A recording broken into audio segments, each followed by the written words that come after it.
Tamils, Catalans, and many more.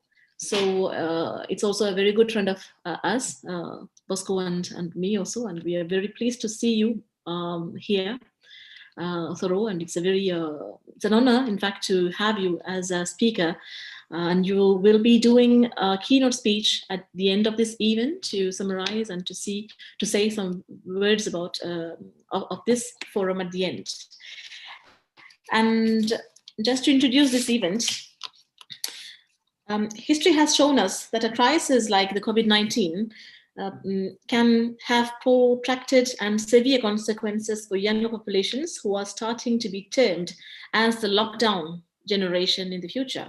It is important to highlight the multi-dimensional challenge that this pandemic poses for young people, especially for young women, and more specifically, young women under occupation. The COVID-19 pandemic has disrupted every aspect of our lives. Even before the onset of the crisis, the social and economic integration of young people was an ongoing challenge. Now, unless urgent action is taken, young people are likely to suffer severe and long-lasting impacts of this pandemic. This event on youth and COVID-19 is conducted by partners of the JET, Jeunesse Étudiante Tamil, and the effect of this pandemic on youth. This is at the time when the COVID-19 pandemic has rapidly translated into an economic crisis. The side event aims to capture the immediate effects of the pandemic on the lives of young people aged between 18 and 29 with regards to the problems they are facing on their rights to self-determination, employment, education, mental well-being, rights, and social activism. Just to present the Jeunesse Étudiante Tamil, this association is a French association made up of young people, which benefits from the Ecosoc status since 2017. They work globally with young people. The World Women Solidarity Association is an association for feminism that defends in particular rights and dignity of women in France and also all around the world. And this association will be also a partner of our event, as well as Tamil Movement, which is a network of organizations working for Tamil cause across the world. We also have the pleasure of the partnership of the Association Bharati, Centre Culturel Franco-Tamil, which is also a French-based organization, which is also be part of this event.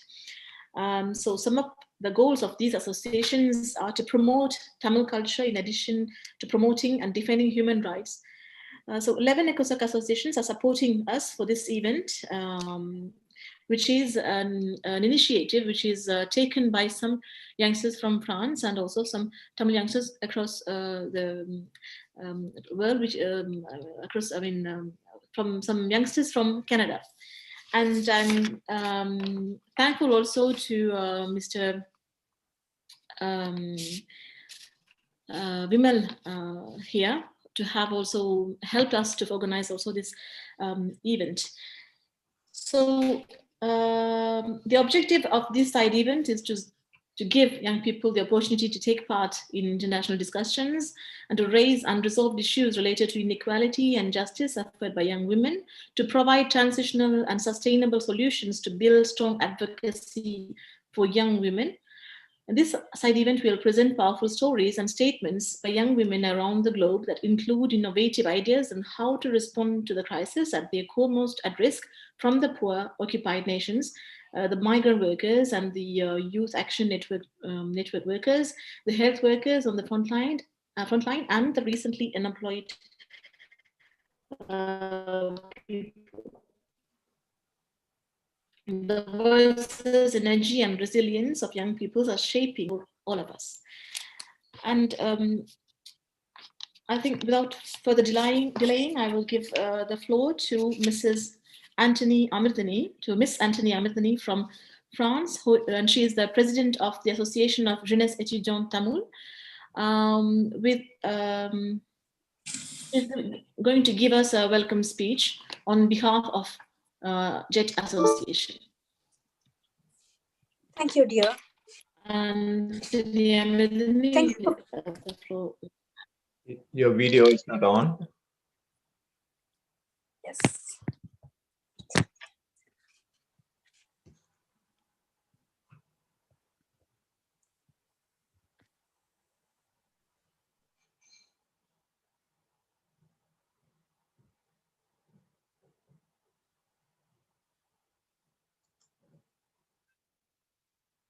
You have to unmute.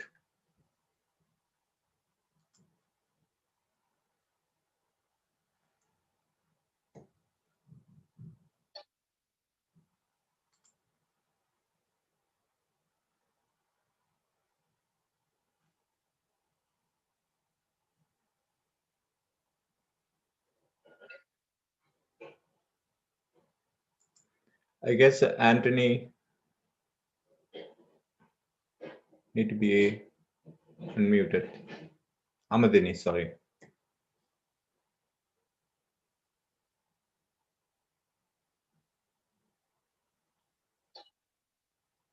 Bosco, can you check that, please? I think she have a connection problem, so she's not there.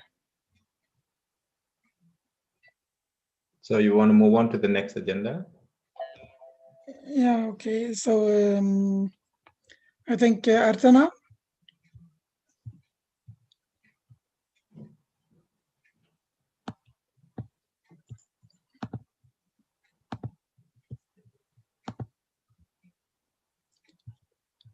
Artana, are you there? She has to unmute. Artana?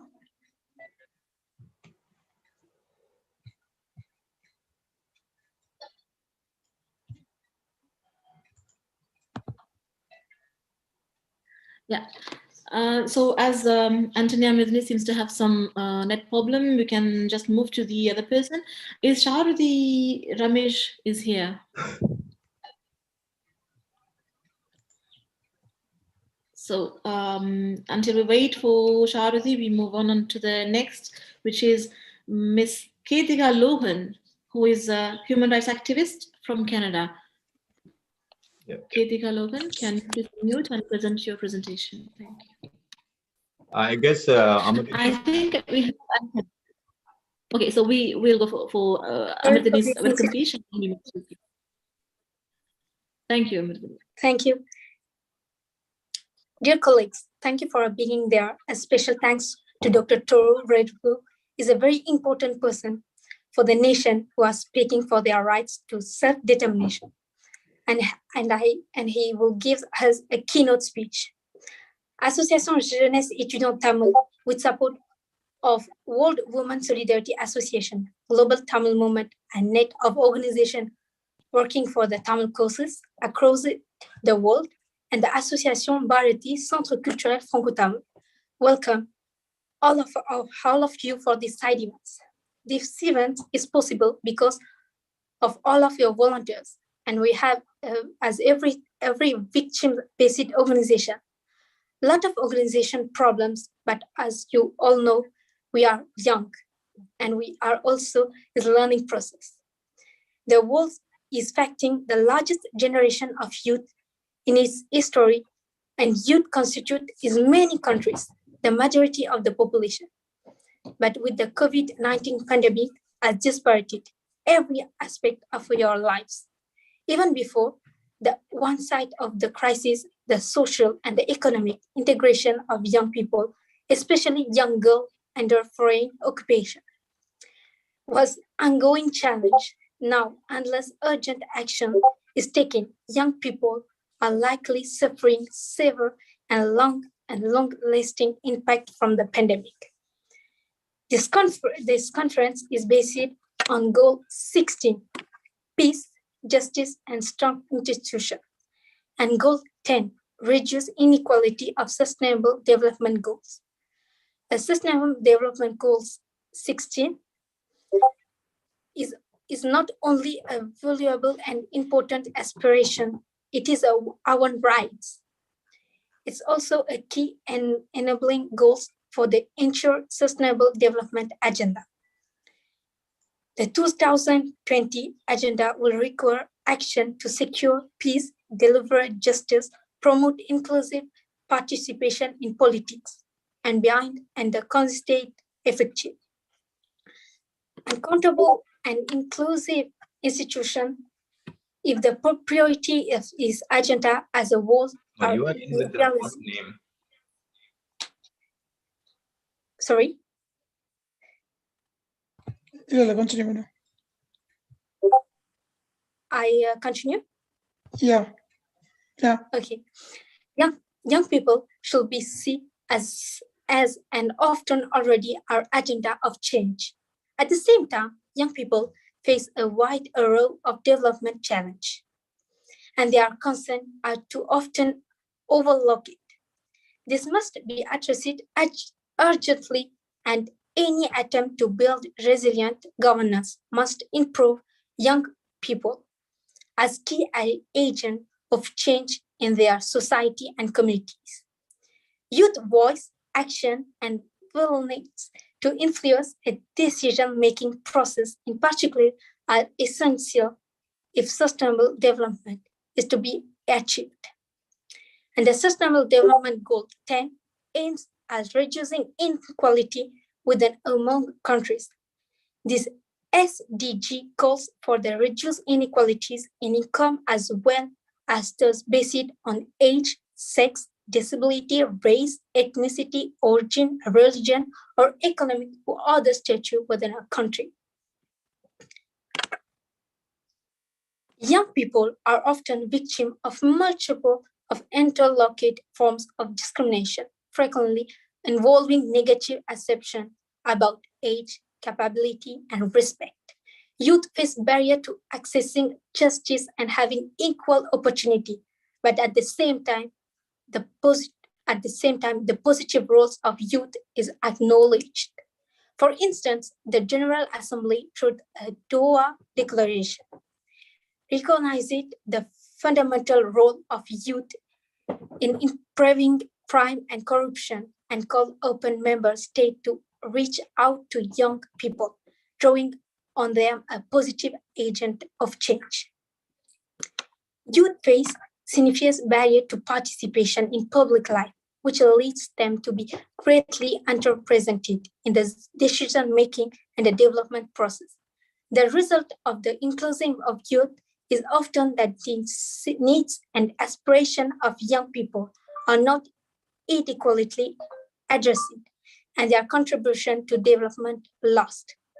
Security Council resolution recognizes young people as a positive agent of change in peace and security, including the prevention of violent extremism, and the Security Council resolution put an emphasis on the needs of support to youth improvement and meaningful participation of youth in decision-making.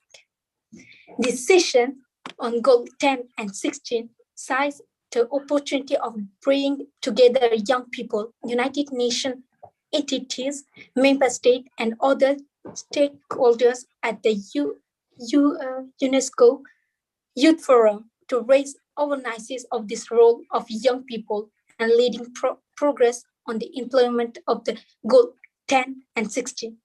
Identify good examples of youth improvement and the participation, and to understand, to change and barriers for meaningful youth participation caused by the exclusion and human rights violation of young agents of change. This session will enable young women and partners to understand youth-specific needs in the context of the Goal 10 and 6, taking stock of policies and initiatives promoting peace, justice, accountability, and inclusivity in relation to youth, deepen the understanding of the role of youth in leading progress and enhancing accountability on Goal 10 and 16, provide youth-driven recommendation to stakeholders and policy process. Thank you. Thank you, Ms. Anthony Amirzani, for your welcome speech on behalf of Association Jeunesse Étudiante Tamil. And for the next program, I'm giving the floor for a dance, which is a traditional Tamil dance, which is called Bharatanatyam.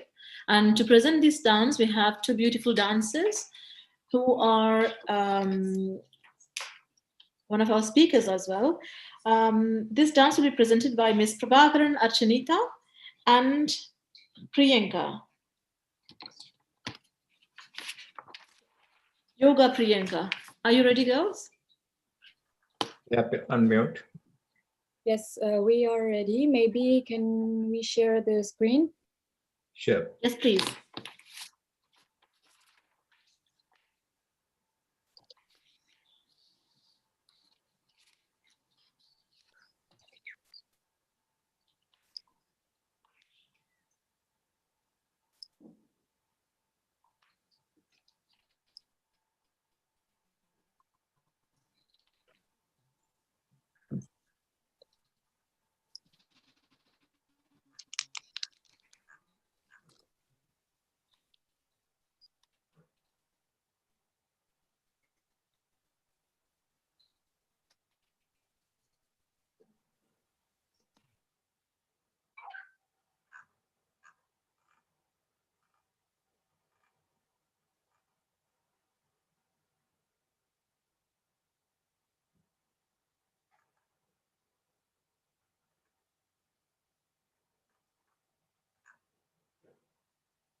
Priyanka, is everything okay? You are muted right now.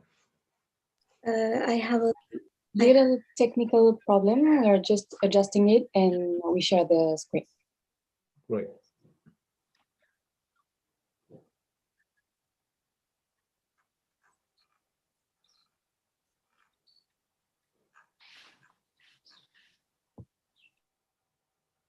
And in the meantime, Nisa, Vivian from Rwanda is here with us, right?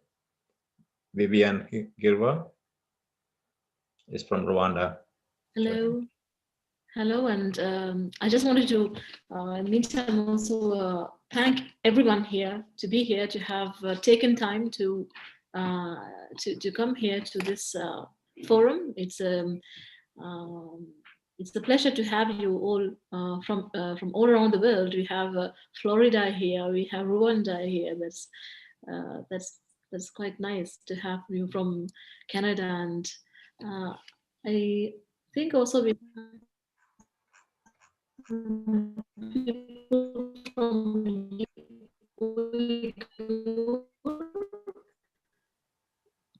I think, Nisa, you have audio issues too. maybe I can give you some.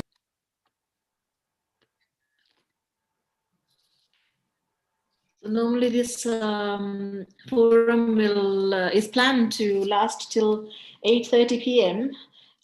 So we'll have around 7:30. We'll have the keynote speech of our special guest, who is Soro from Florida.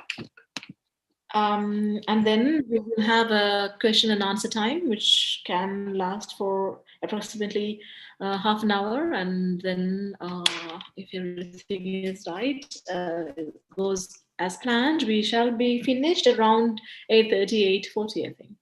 I'm speaking about French time. So is Priyanka and Artana ready for the dance? So they seem to Okay, be go to the by next some speaker, technical then we problems, will go to the Bosco, shall next we move on to speaker. the next speaker?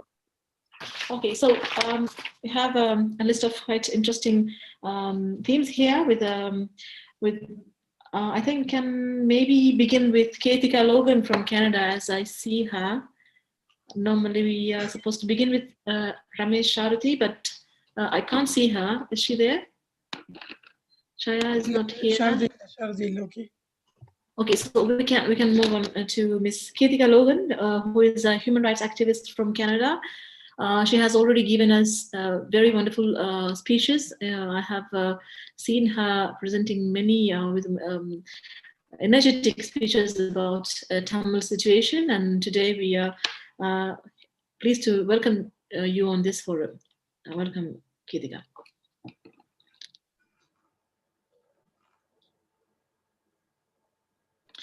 Ketika, you can unmute yourself and begin to speak. Thank you. Hello to my global friends. Thank you for having me. Thank you for being here, to listen, to share, and to speak for those who cannot speak freely themselves. My name is Ketika Logan, and today I'll be speaking about the future peace in Sri Lanka. The construction of peace can only be reached when we understand where the seeds of injustice had been placed, and like weeds, we must go to the root, dig deep into the soil, remove each and every one of them before it poisons the entire garden. Article 1 of our Universal Declaration of Human Rights state that all human beings are born free and equal in dignity and in rights. Tamil people, as do all people, deserve to live in dignity, deserve to live freely like their Sinhalese brothers and sisters. It is no secret that the Sri Lankan government has methodically orchestrated mass killings of over 250,000 to 500,000 Tamils since the 1950s. Genocide never just happens. There's always a set of conditions, policies, and practices which occur and create to build the climate in which genocide can take place. Tamils are discriminated and dehumanized simply for being born and perceived as different. I will share with you a personal story. It was just 4 years ago when my aunt in May 2017 was killed in her own home in Jaffna. Her name was Saraswati. She was a retired teacher, and to attest to the kind of woman she was, she had the chance to leave Sri Lanka in 2009. Our family was concerned for her safety and was trying to get her out of the country. She was a kind of sacrificial human being that refused to leave during the final stages of the war because she feared what would happen if all the educators left. What would the next generation do without the teachers and educators and role models? What and how would we rebuild society? She knew no one was coming to save the Tamils in Sri Lanka, and the people over there were going to be the ones that attempt to stitch back together the broken fabric of society left over from the war. She believed it took a village to raise a child, and she wouldn't abandon the people over there. Little did we know 8 years later after the war, she was murdered in her own home in Jaffna. And until this day, there's no justice, no peace, no accountability, only cold cases and unknowns that burn bright. I wish I can tell you this is the only story, but it's definitely not. Sri Lanka has won the war, but hasn't won the peace with the Tamil-speaking people. The island has one of the highest enforced disappearances in the world. Over 100,000 souls vanished from this earth with no trace of who did it. The overt manifestation and militarization has ramped up in recent months. Tamils are heavily politicized and militarized with military-enforced curfews, brutal assaults, and disproportionate sanctions for non-compliance. A study in Mullaitivu district alone has 60,000 personnel, which equates to 1 soldier for every 2 civilians. This normalization of abnormalcy will have long-term collective psychosocial impact on the Tamil population as a whole.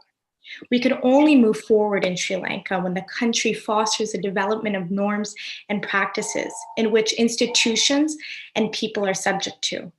Political leaders and military officials cannot simply curb through political power. The rule of law must exist in Sri Lanka to build a sustainable future. Early this year, thousands of Elam Tamils protested across the north and east, crying out, "Where are our children? We need them back. Release them and set them free." They went on social media, especially young Tamil activists, to tell the world, stop and pay attention, to tell the world, we need your help. Instead, Instagram, Facebook, YouTube, and Spotify banned hashtags and songs to censor and suppress the awareness about injustice in Sri Lanka. When you silence the oppressed, you stand with the oppressor. I believe in the power of the people. This day is change. We're in a new climate. You cannot erase it by kidnapping people. You cannot erase it by burning down libraries and books. You cannot erase it by removing hashtags and having songs vanished from this earth. For everyone that is listening, it's your chance to stand on the right side of history. We all have a voice. Young people, you have a voice, and the voiceless will be heard. We must love and spread truth at the same capacity as people are trying to destruct and destroy it. The truth will be known, and we won't stop until Tamils can live free and in peace. Thank you.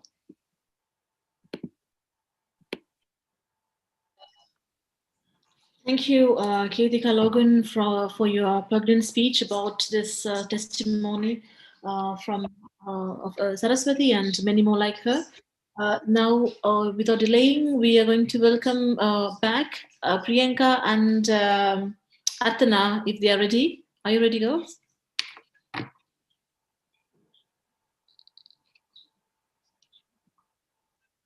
Priyanka or Artana? I think their net problem is still on, so we can move on to the next speaker who is absent so far. So I'm just checking if Mr. Enrique Timothy from Cameroon is here. Is Enrique Timothy Engantonye is here? So we move on to the next one from Canada. Okay, he's there. He's on behalf of the name of Sandrine, I think, something like that. He said. Okay, so we can maybe unmute her or. She can unmute herself if she's there. No, he's. I think it's him, but he's. Enrique. Enrique, are you there? Can you hear me? Yes. Yeah. Okay, thank you. I'm a he, not a she, for correction. Thank you all for for being part of this great. It's an opportunity to share with outstanding youth from all over the world about this topic, which is very on board now. I'm Ernest from Cameroon, Ernest Eki. I had a little bit trouble listening to the name, but you're going to handle all with the accent because we come from different background and stuff. Well, if there is a place in the world where we have patriarchy or women violence and stuff being done, it's in Africa, mostly in Cameroon. Actually, our country is going through a war between the Anglophone and the Francophone because it's divided into two. And I'm going to talk about a young lady, Afsa. She's a bachelor degree owner in finance, and she's been looking for a job. Can you put your video, please? Sorry? We don't see your video, so if you can you can your see video. My video is activated. Can you see me? I am. I think, is anyone seeing Sandrine Numei? That's yes, the name. We see your name, but there's no video. There's no video. It's activated. Should the moderator not activate my video? Is that some because I have my video activated here? So, please check that, moderator. But we can't see you. I think there is a problem with on your side. What I would suggest is you can go to next person and until he fixes his video. Nisa. Okay. Can you see me right now? Is that okay? No, because we don't see you. That's why it's better if you can, because it's very important to show. Exactly. Yeah. Okay. Just after the next person. Thank you. Yeah. I'm going. Just go out and then come back again. I think it will be fine. Okay, that's fine. Thank you. Thank you. So until Enrique rejoins us back, we can maybe move on to Ms. Kabir Kurban from Uyghur. I think I saw Mr. Okay, sorry. Mr. Kabir Kurban from Uyghur, a human rights activist. Uyghur. Kabir? Yeah. Yes. Are you here? Yeah, I think. Kabir, you're muted right now. Sorry about that. Here. Okay. My voice is coming in clear? Yep. All right, awesome. Can we hear you now? Salam and hello, honorable viewers. Oh, hi. Okay, I'll start now. Salam and hello, honorable viewers and participants. My name is Kabir and I am ethnically Uyghur. I wanted to start my conversation today talking about my identity and the indigeneity to my land. In the last couple of years, I have witnessed many people give land acknowledgements, and without knowing the depths of such statements, I thought they were redundant. Now that I witness my own people undergoing a similar plight to the indigenous people of North America, my heart goes out to the elders of the indigenous people of Canada. I reside and work on the unceded territories of the Squamish, Tsleil-Waututh, Katsia, and Semiahmoo peoples, and my efforts in reconciliation stem from my deep connection to my own land. As a member of the Uyghur diaspora community, I have struggled with my own identity. For most of my life, I was not aware of the severity to which my people are oppressed. I was able to travel into my homeland and contact family members with relative ease. I would like to acknowledge that my understanding of the topic does not come through a professional training. I studied molecular biology and biochemistry, leading me into my career choice in teaching in late 2016 when my family lost contact with all of my relatives back home. It was the initial sign of concern. At first, I thought this was a nuance only my family was facing, but upon conversation with my Uyghur peers, I came to the realization that this was a systemic act. I was left scrambling for information. I had no contact with my uncle and his entire family. I was fearful not because I knew, but rather because I knew nothing. For years, I would advocate for more knowledge in pursuit of an answer. I want you to imagine the frame shift in my lifestyle. My priorities should have been focused on my own life, figuring out career choices and navigating through a seemingly regular career in university. Unfortunately, similarly to many Uyghurs around the world, we became activists, not because of choice, but rather through the inherent human desire to protect one's family. It wasn't until June of 2020 when I received one of the darkest phone calls of my life when my cousin called me saying that his brother, has been in internment since 2017, only being released on December of 2019. His call started off with a somber tone. When he mentioned that he was released in December, I knew there was more. I'm a man of pride and resilience. And when I got the news that my cousin is going to be locked up with an arbitrary and indefinite sentence, you could only imagine the river flowing through my eyes. Luckily, in the past few months, we as a people have been putting tireless effort towards a government recognition on an international level. The Canadian House of Commons has compiled a list of 160 sources that concluded the subcommittee received evidence from the credible witnesses that the government of the PRC is using extraordinary means to persecute and repress Uyghur and other Turkic Muslims in Xinjiang. The measures employed include pervasive state surveillance, prohibition and practice of religion and destruction of religious symbols, unlawful detention and concentration camps, and other severe deprivation of physical liberty, forced labor, enforced disappearances, separation of families, forced birth control, and sterilization. I'm here offering my words today, not as an activist. I'm here pleading as a human, asking you to feel with me. Throughout my efforts in activism, I found it easier and easier to share my story, not because I am numb to the pain, but rather I have been able to share the grief.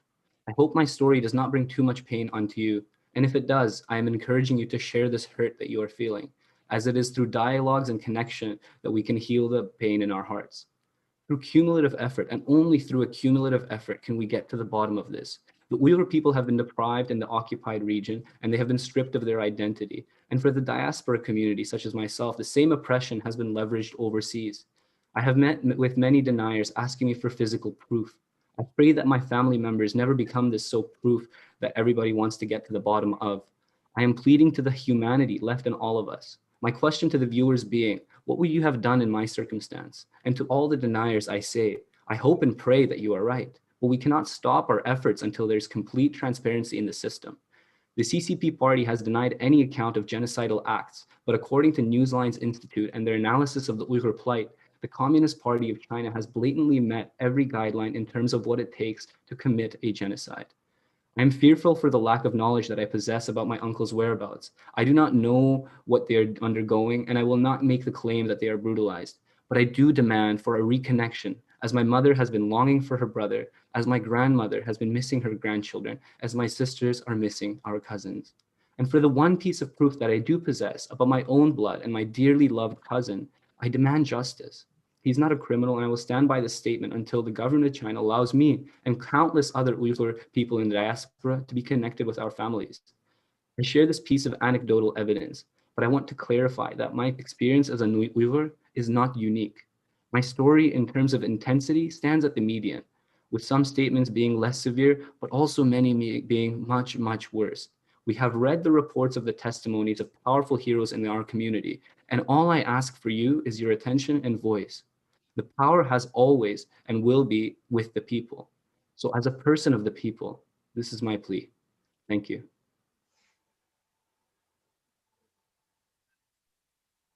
Thank you, Kabir, for your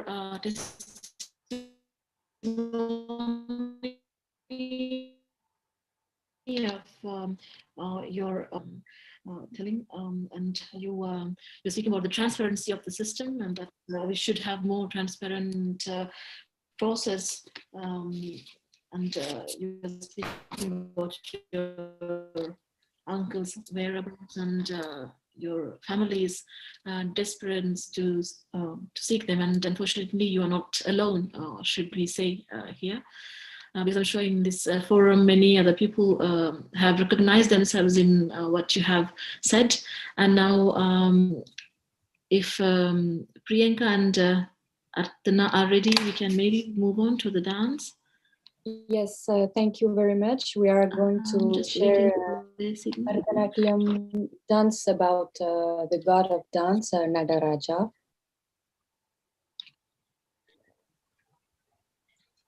Okay. So thanking again, Kabir. We move on to the next program, which is the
Please unmute themselves, please.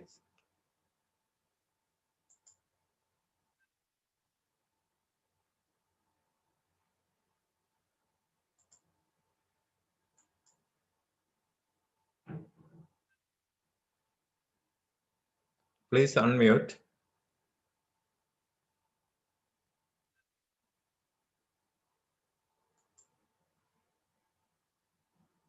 Can you please unmute? Nisa, Bosco?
Thank you, Atana and Priyanka, for this beautiful dance. But unfortunately, we were unable to enjoy it in its full form because, as you have maybe noticed, we have some net problem, maybe because it's overloaded here. So this dance was interrupted with many technical problems. But we can imagine that this it was surely a good dance, but we couldn't see. We are really apologizing to the viewers here for not being able to produce this in a correct form. So this dance having been performed with many thanks to these two beautiful ladies, we move on to another speaker. I'm moving according to the people who are here. So I can see Ms. Monica Mitric. Are you here? Monica Mitric from Montenegro. She is the representative of Mladinfo. I'm sorry for the pronunciation. From Montenegro. Can we have your speech, please? Yes, so once again, I'm Monica Mitric from the organization Mladinfo Montenegro. And I'm really happy to be here and to talk today with you about these important topics. So human rights are something that we have struggled with since the day of their creation. Guaranteed for everyone from the day we were born till the day we die. Since the day we started respecting them, we started violating them. There is no time in our history where and when the majority of the human rights were respected. Each nation lived happy life and there were no majorities and minorities when and where all of us were friends and family. Pandemic has made realization of these goals even harder. COVID-19 stepped up and life in 21st century became for some of us a nightmare. I would like to say that there is no need for talk about gender equality, but unfortunately that would be a huge mistake. Just in my country, there are hundreds of selective abortions per year. Women earn less, hold less secure jobs. We are more likely to be employed in the informal sector, and 95% of the abuse victims are women. And all this without COVID-19. And then the world turned upside down, self-distance, mask, quarantines. Doesn't sound okay for anyone, especially to the minorities. The impacts of COVID-19 are exacerbated for women and girls simply by the virtue of their sex. First of all, we have double burden of women. Besides learning or working, women need to do the housework. Children aren't going to school, people get infected by the coronavirus, and usually women are the one taking care of them at home. On the other hand, evidences say that, for example, in the US, women not only hold 70% of hospital jobs, but also 70% of pharmacy jobs and 51% of grocery store roles. And these essential workers are constantly crucified between work and families. Stay at home is one of the main phrases that comes to my mind when somebody mentions the COVID-19 pandemic. It is safer to work from home in terms of health and social distancing, but is it safer in terms of abuse and violence? Before the pandemic, it was estimated 1 in 3 women will experience violence during their lifetimes. And many of these women are now trapped in their houses with their abusers. Not every home is a safe home. In Montenegro, in my country, there are three times more victims of sexual abuse in 2020 than the year before. And the biggest concerns are that the victims are girls aged 14 to 17, and the abusers are usually their family members. And one article that I found in Policy Brief, the impact of COVID-19 on women by the United Nations, is putting women and girls at the center of economies will fundamentally drive better and more sustainable development outcomes for all, support a more rapid recovery, and place us back on a footing to achieve the sustainable development goals. And that's something that we should definitely agree with. So we need to step up to the plate and make a change by raising awareness, increasing women in every aspect of today's life, and show how much we can do and how much we want to do.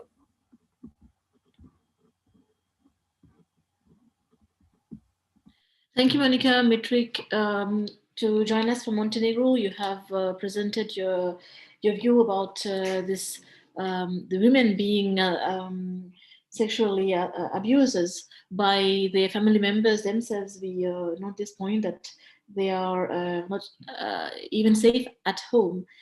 Thank you for your intervention, and now we move on to the next speaker. And now I call upon Ms. Liansha Lavan. Are you there? Ms. Liansha Lavan, a human rights activist from Canada. Liansa Lavan is from Florida, USA. All right, okay, so sorry. So is Liansha here? Can we see her? Hi, I'm here. Hello. Okay. Thank you, Liansha. We are waiting to hear your speech. Thank you for having me. I'll be speaking on the COVID-19 responses and the youth parts in prevention and dialogue. A new strain of coronavirus was first documented in December of 2019. After further research, it was labeled as COVID-19. It was dangerous and possibly deadly because it was a virus that primarily targets the respiratory system. It soon spread globally. In the midst of a fatal and serious pandemic, the public of Sri Lanka deserves to be seriously informed more than they are currently. The best way to do this is by prevention and dialogue. The Sri Lankan government has administered around 900,000 doses of the vaccine, and this is considering the idea of second doses. But this means that Sri Lanka has only vaccinated about 2.1% of the population. Although Sri Lanka's response regarding the exposure and the spread of the coronavirus may have been efficient, there's still much stigma and uncertainty regarding the vaccines. Misinformation and myths circulating about the vaccine has instilled fear and pushed many people to avoid vaccination. In fact, much of the vaccine's dialogue and exposure remains unclear. Sri Lanka's citizens are unsure where to receive vaccine information and protocol. In comparison, the United States of America's response policy has been largely left to the states. The individual state governments have been managing their responses based on recommendations made by the CDC. A number of them have instituted travel bans, social distancing, and mask requirements. Recently, a number of them have lifted the latter two restrictions in an effort to slowly open up state and local economies, once more in an effort to stem the consequences of economic shutdown. Moderna, Pfizer, and Johnson & Johnson have all been approved for vaccine rollouts. This means that their vaccines have been approved by the FDA for public use. The states, therefore, have been administering these vaccines free of charge to healthcare professionals and the public on an age range basis. In my home of Florida, adults over the age of 40 have just been approved for vaccination. Despite this, many people are immensely distrustful of vaccine rollouts. Like Sri Lanka, much of the US public is uncertain about vaccination. The vaccine's dialogue and exposure remains unclear as well. Many US citizens are skeptical of the vaccines, especially since there's so much misinformation about side effects. After considering the COVID-19 dialogue and prevention measures of America and Sri Lanka, the youth program suggests that Sri Lanka begins at a grassroots grassroots level and holds town meetings about vaccines. Leading these conversations with scientists and healthcare officials, Sri Lanka can spread and debunk information in regards to the vaccines. Policymakers can work to uplift restrictions of access to vaccines. This reason being is we want to make vaccines as accessible as possible. If youth programs are involved in both of these approaches, then they can take to social media and help spread the word about vaccines to other youth. Or better yet, it is possible to make youth groups with this specific goal of spreading awareness. Thank you.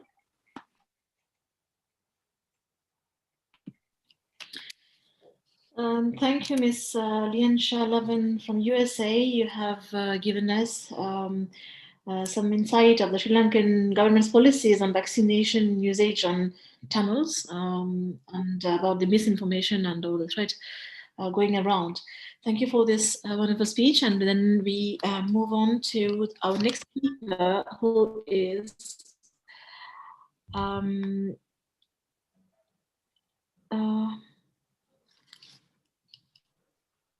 Ms. Nazanin Jafari from Iran is here. I saw her just before. Ms. Nazanin Jafari. She's a representative of Payvande Gold Nargis. Ms. Nazanin Jafari, the floor is yours.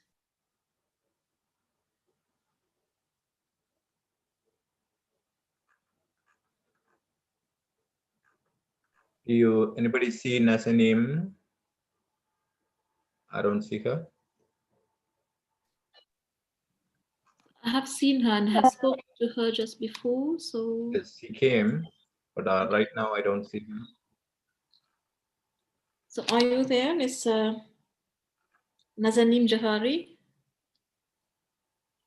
I don't think she's here. Okay, so we move on to the next speaker. No, she's here. She's here. She's here? Maybe Yes. we can... yeah, so... yeah, we are here to listen to your speech, Ms. Jafari. Yes. Do you have my voice? You Yes, don't have your yes. video, but we can see you. You can turn on your video. How Okay. about now? Perfect. Perfect. Okay. Hello, everyone. Yeah, As you know, I'm you. Nazanin Jafari from Iran. I'm going to speak about genocide for you. And I would like to speak about learning from the past genocide and mass atrocities in a few minutes. Thank you. Undoubtedly, the history of many nations have been stained with the genocide that have had painful consequences and has affected all people in the process of time till today. The history of my country, Iran, has witnessed different types of national and religious mass killings, such as a horrible attack of Mongols. In such attacks, the most vulnerable groups are women and children. In spite of ratifying genocide as international crime by UN Convention after World War II and making commitments for those who signed, also allocating heavy fines for violating the rule. That had brought hope in the hearts of people at first. It is unfortunate that international policies also policy of powerful countries and has moved to the opposite direction. Repetitive genocides and atrocities in countries like Rwanda, Bosnia, Myanmar, Afghanistan, Syria, Iraq, Libya, Yemen, and even progressing countries like China is frustrating.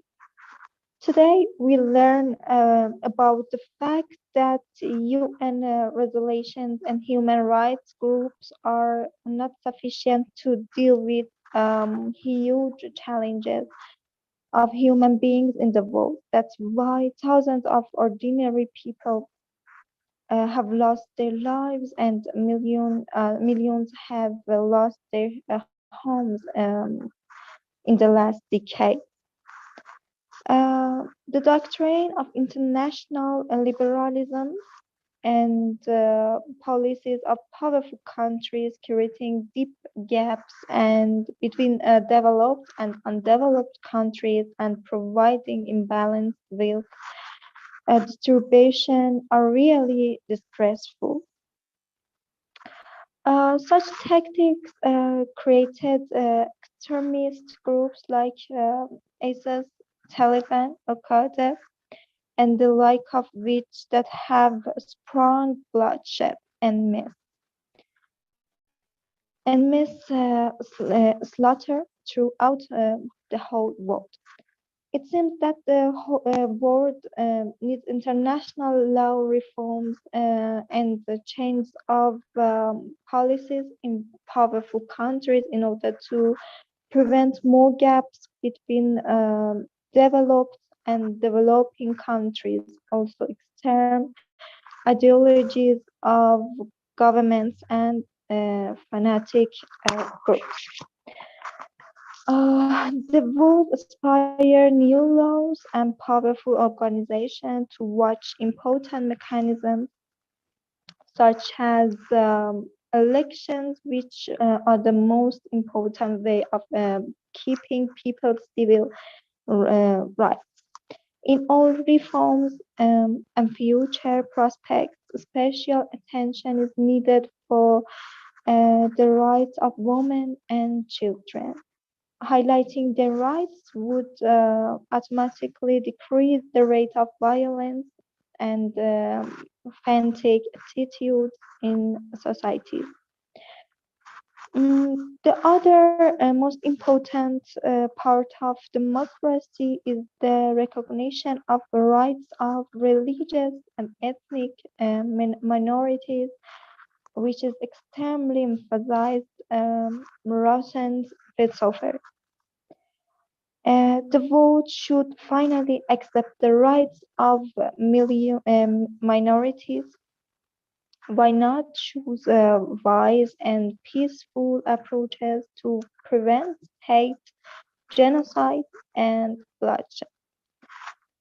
In our point of view, the vote can be better prevent genocide and atrocities in investing in sustainable development and peaceful means to bring humanity together. Finally, as a representative of the young generation, I hope to see changes in foreign policies and the socio-political culture in order to completely eliminate violence, especially in most extreme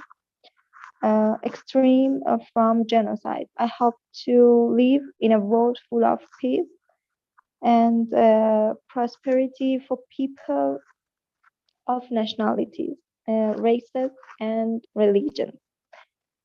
Thank you all.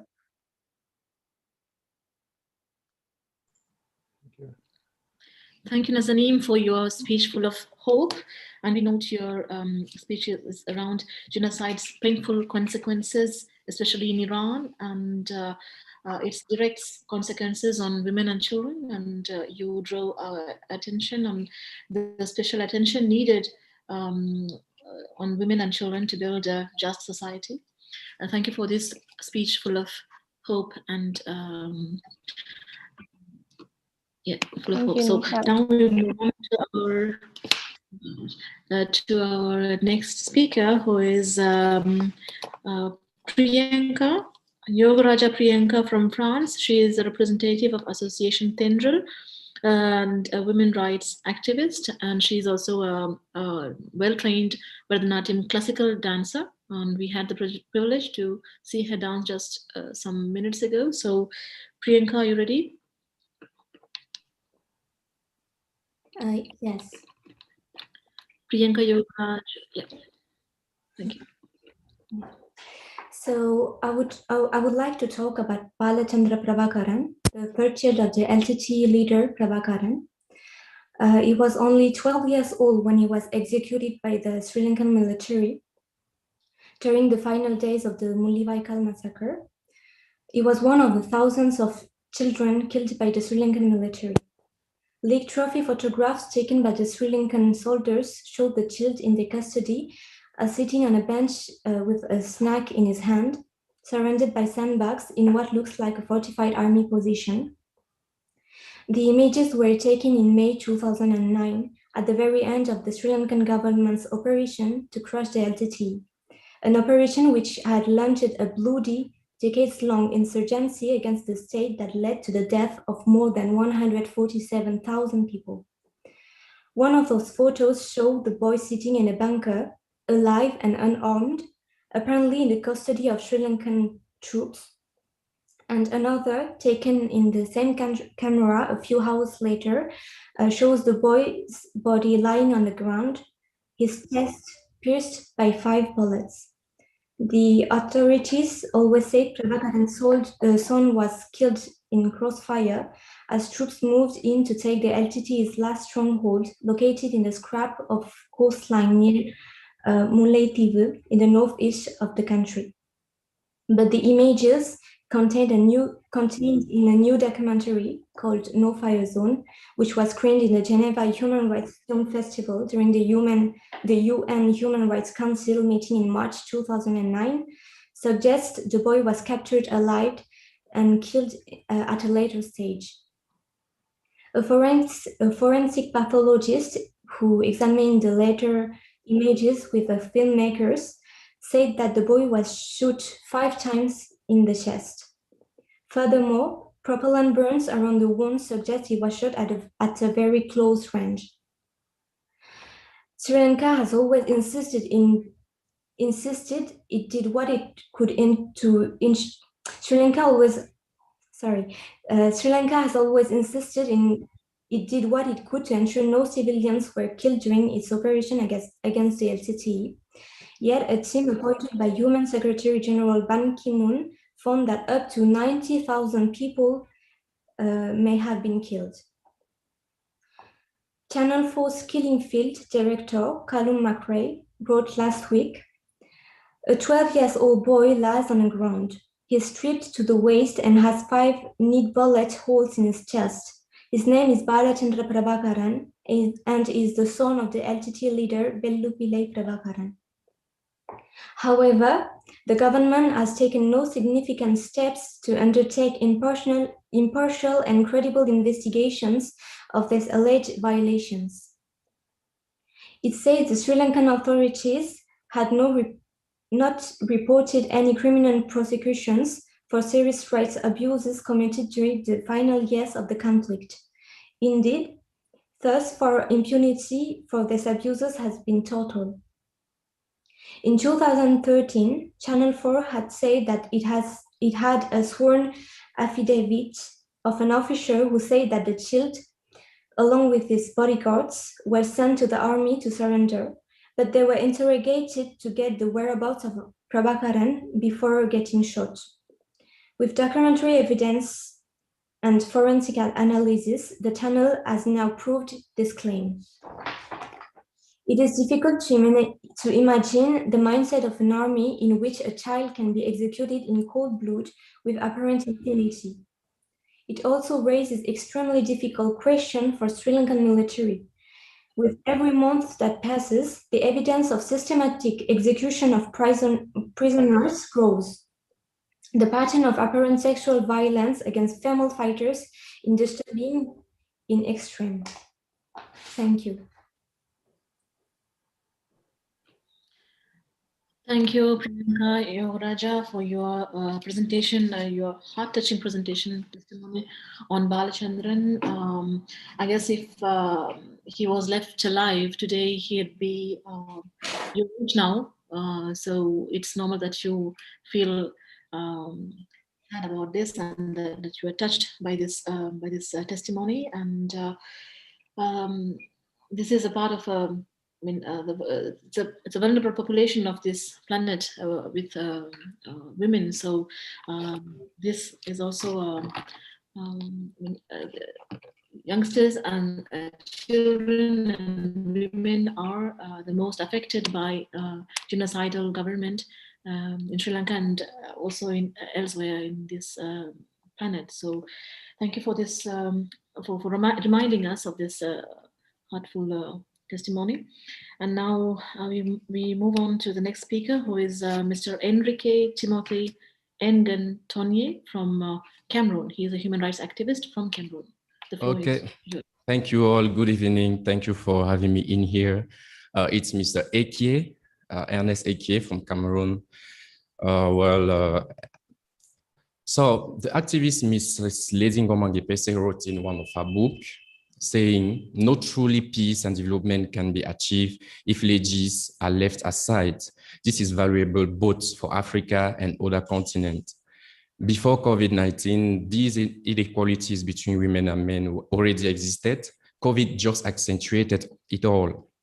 Before COVID, it was close to impossible for a lady to get a job, become entrepreneur first of all, because of our cultural background in Cameroon. There are still girls today who can go to school. Some of them get married at early as 14 years old, making them housewives, to mother kids and cook for their husband, and told not to partake in men's meeting. Is that bad? The shameful outcome of it is that they are seen as less able in the professional domain. That's the story of Afsa, I was just saying a while ago, who left her courtship to follow studies with a bachelor degree now. In the desperate search of job, she has been faced to general directors asking for sex before being enrolled in the company she applied to. So she knew if it started that way, it wouldn't end. Afsa decided and reported to us in our meeting that if that was what it meant to work, she preferred to be openly a whore or a prostitute. Today, she's been followed up and by our association and her entrepreneurial initiative to produce local soap just to wash hands. She's trying to get the head out of that. We decided to create a petition and a movement, which you can see online, is still available, Man Stop Man, calling on men to stand by women and say no to gender-based violence. It has been long seen as a ladies' fight or a just for girls' fight. But like I said before, Miss Lady Ngomange Pese wrote, there's no true development if girls or ladies are left aside. It's valuable for Canada, for Africa, for Europe, for wherever.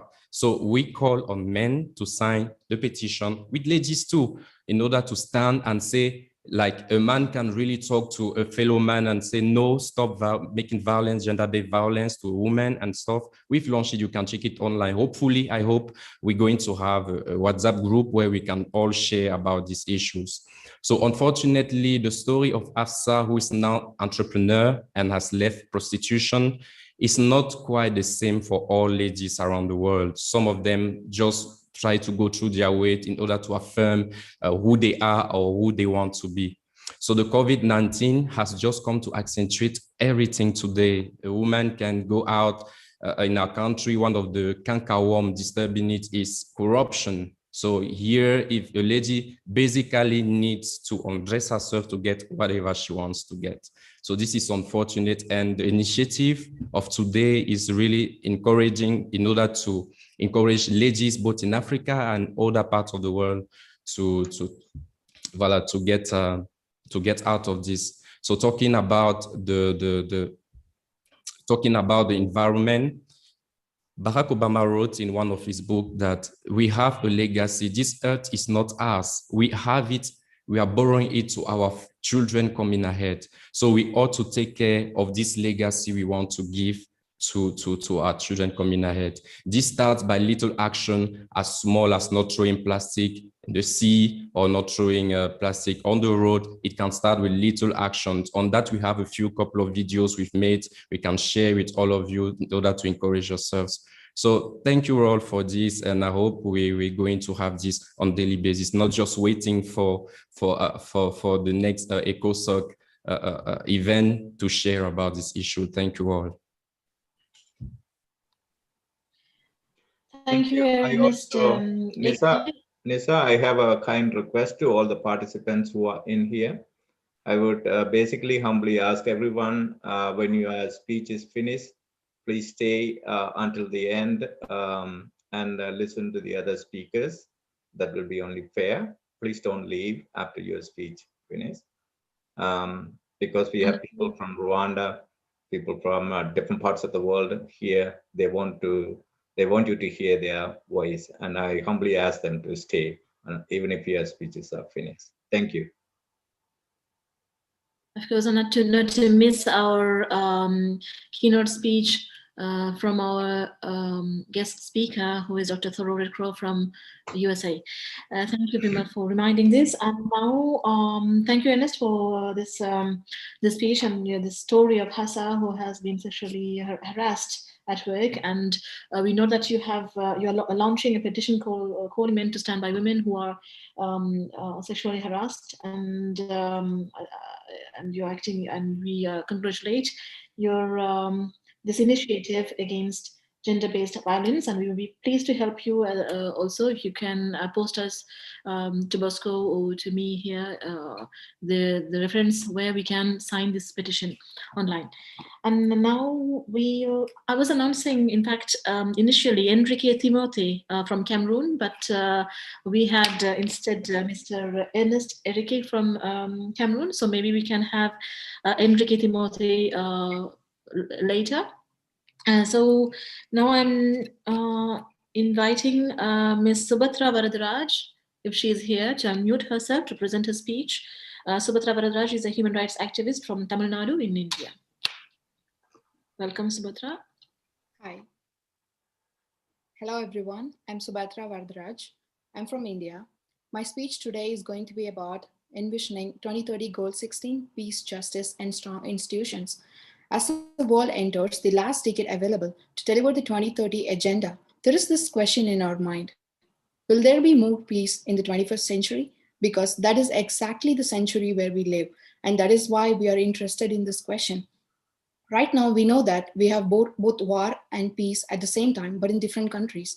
As we gather here, we have ongoing wars in many countries around the world, with thousands of people being killed, and we realize that we can only have this gathering, have this very interesting speeches, because we have peace right now where we live. Now, with the wake of COVID-19 disease, achieving peace is on threat. The most noteworthy and destructive challenge to the development, growth, well-being, and the very survival of countries around the world I see is violence in many forms. Fatalities resulting from armed conflicts, as in Sri Lanka and some parts of the world, which caused mass displacements within countries and across borders, resulting in huge humanitarian crisis, which affects all aspects of development efforts. Young people like us are more vulnerable to all forms of violence crimes, sexual and gender-based violence. 43% of all homicide globally involves young people between 10 and 29 years of age, and children make up a third of human trafficking victims worldwide. Violence against children threatens their survival as well as their emotional well-being and their future. It is widespread and remains a harsh reality for millions of children in India. Over half of the world's children have experienced severe violence, and 64% of these are in South Asia. From my personal experience, I had to face many sexual threats as a child, which affected my mind on many levels, including my perspective on what my future will look like as a girl living in a world that is more prone to sexual harassment and traffickings. I had never been able to open up to anyone about how I felt, not even my parents. I always felt unsafe wherever I went, and I was basically traumatized for years because of that emotionally disturbing experiences I had. But I had to overcome it at some point.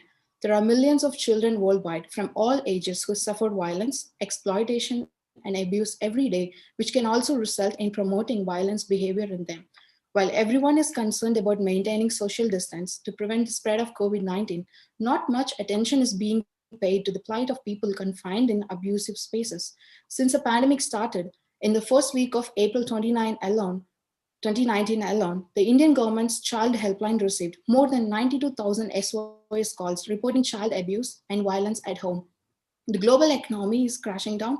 The collateral damage of COVID-19 has been in the form of excessive financial and professional stress amongst people. Due to lack of control over their life in such pandemics, the frustration faced by these people often results in the most vulnerable groups, like children, being targeted. While the adults are struggling to make both ends meet amidst this catastrophe, children, on the other hand, are too immature to fathom such things. Children are too fragile to handle the sudden change in their lifestyle, which makes their proper rehabilitation into a new way of living all the more necessary. All the children have the right to grow up in a safe environment free from violence. Yet, even at this dark moment when the 2030 agenda seems threatened, SDG 16 still represents the best strategy for delivering peace and justice through proper developments. The global community should increase investment in child welfare and peace building to ensure COVID-19 does not compound existing conflict, foster the condition necessary to avoid child abuses, and lay the foundations for the delivery of the SDGs on a sustainable basis.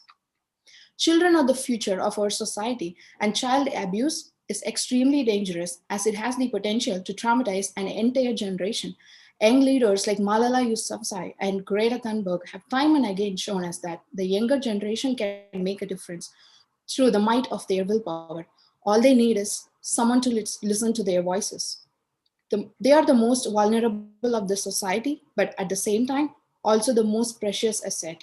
It is high time we give the children the care they deserve and the protection they need. Thank you. Thank you, Subhatra, for this testimony. Your personal experience also of such violence against children who become fragile after such violence. And thank you for this wonderful speech in which you reminded also Malala. And I like particularly your conclusion when you say they need someone to listen, and your voice is being listened here. And we hope that we can build a better nation listening to children. For our next speaker will be, I'm calling upon, I hope that this person is here. Is Medellin from Peru is here? Medellin, are you here from Peru? She's here. We are not hearing Nisha, on n'entend pas. Ah. On m'entend pas là maintenant? C'est bon, c'est bon. Okay. I'm just calling upon Medellin from Peru. Are you here? Can you please unmute yourself to present your presentation?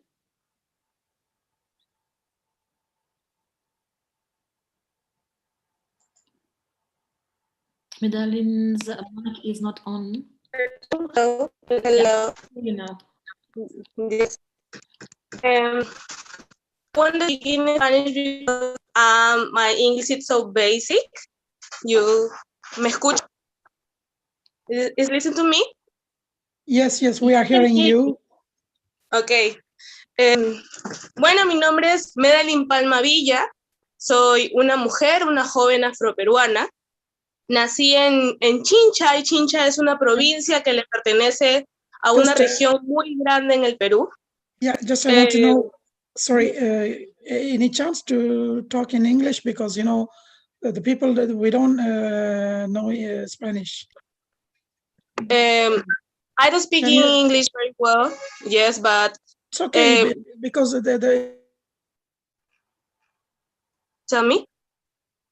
The problem is the most of the persons here are not. We don't speak Spanish.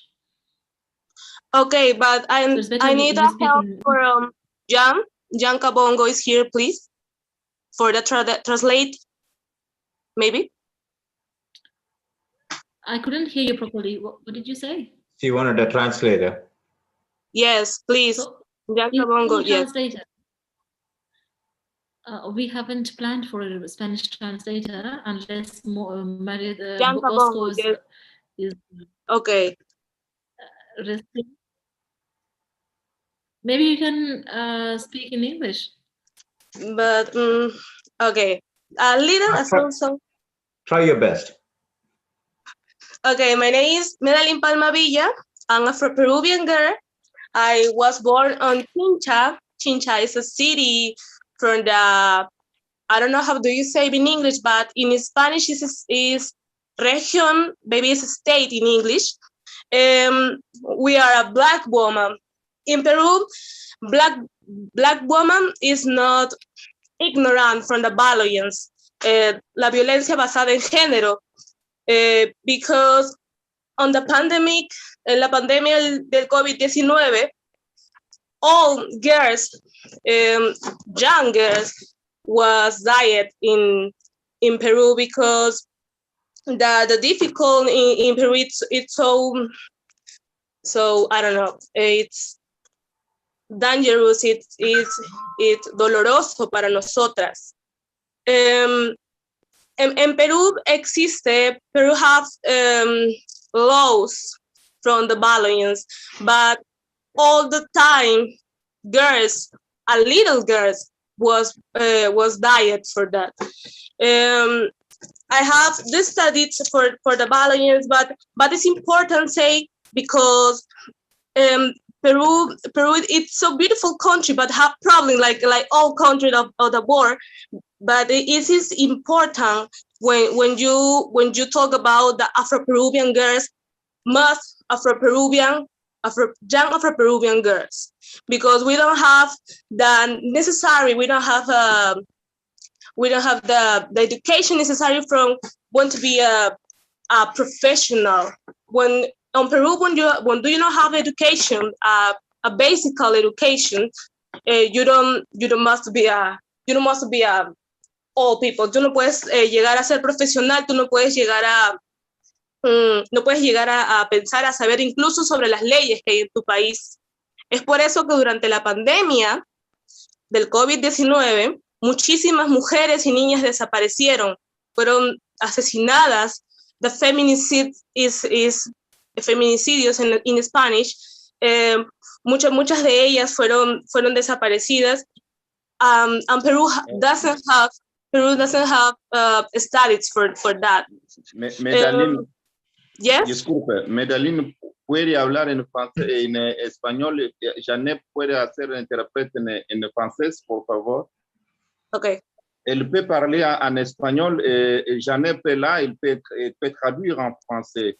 Alors, je pense que la grande majorité des gens peuvent parler. Il faut laisser la personne s'exprimer quand même. Oui. Ok.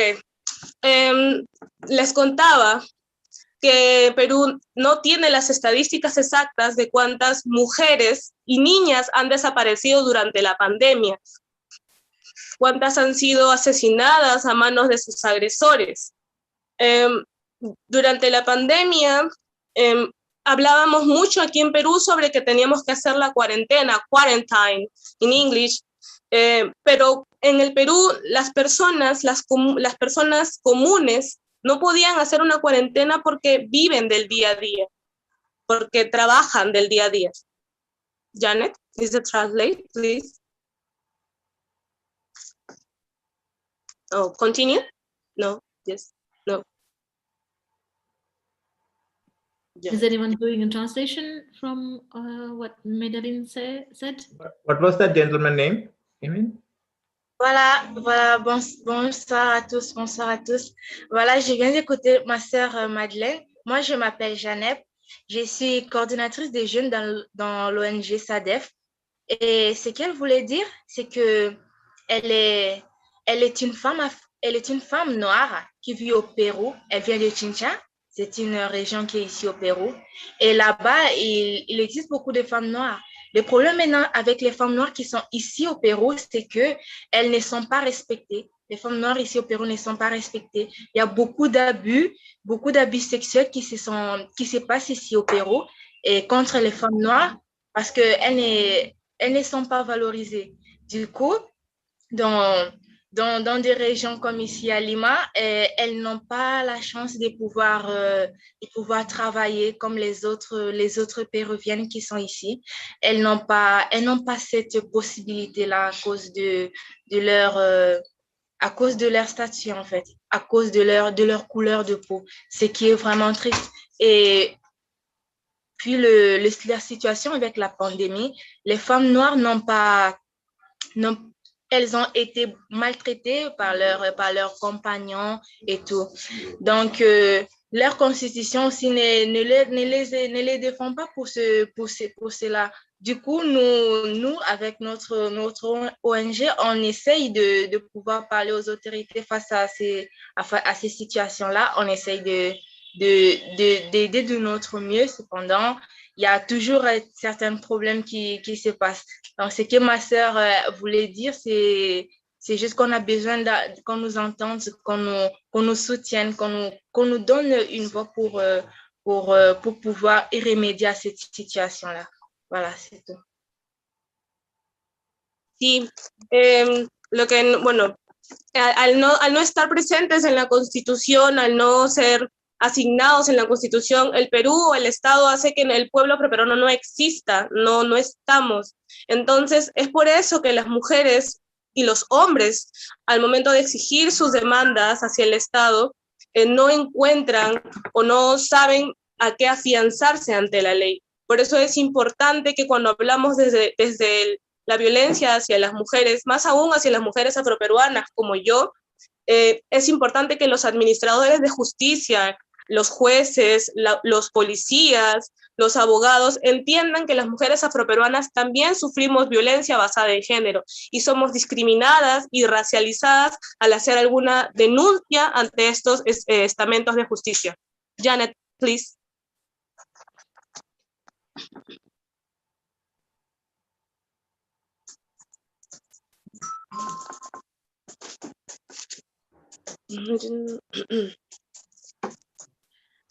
Janeb, can you please translate also in French so that at the end I maybe try to translate it into English then? Yeah, so Mike is...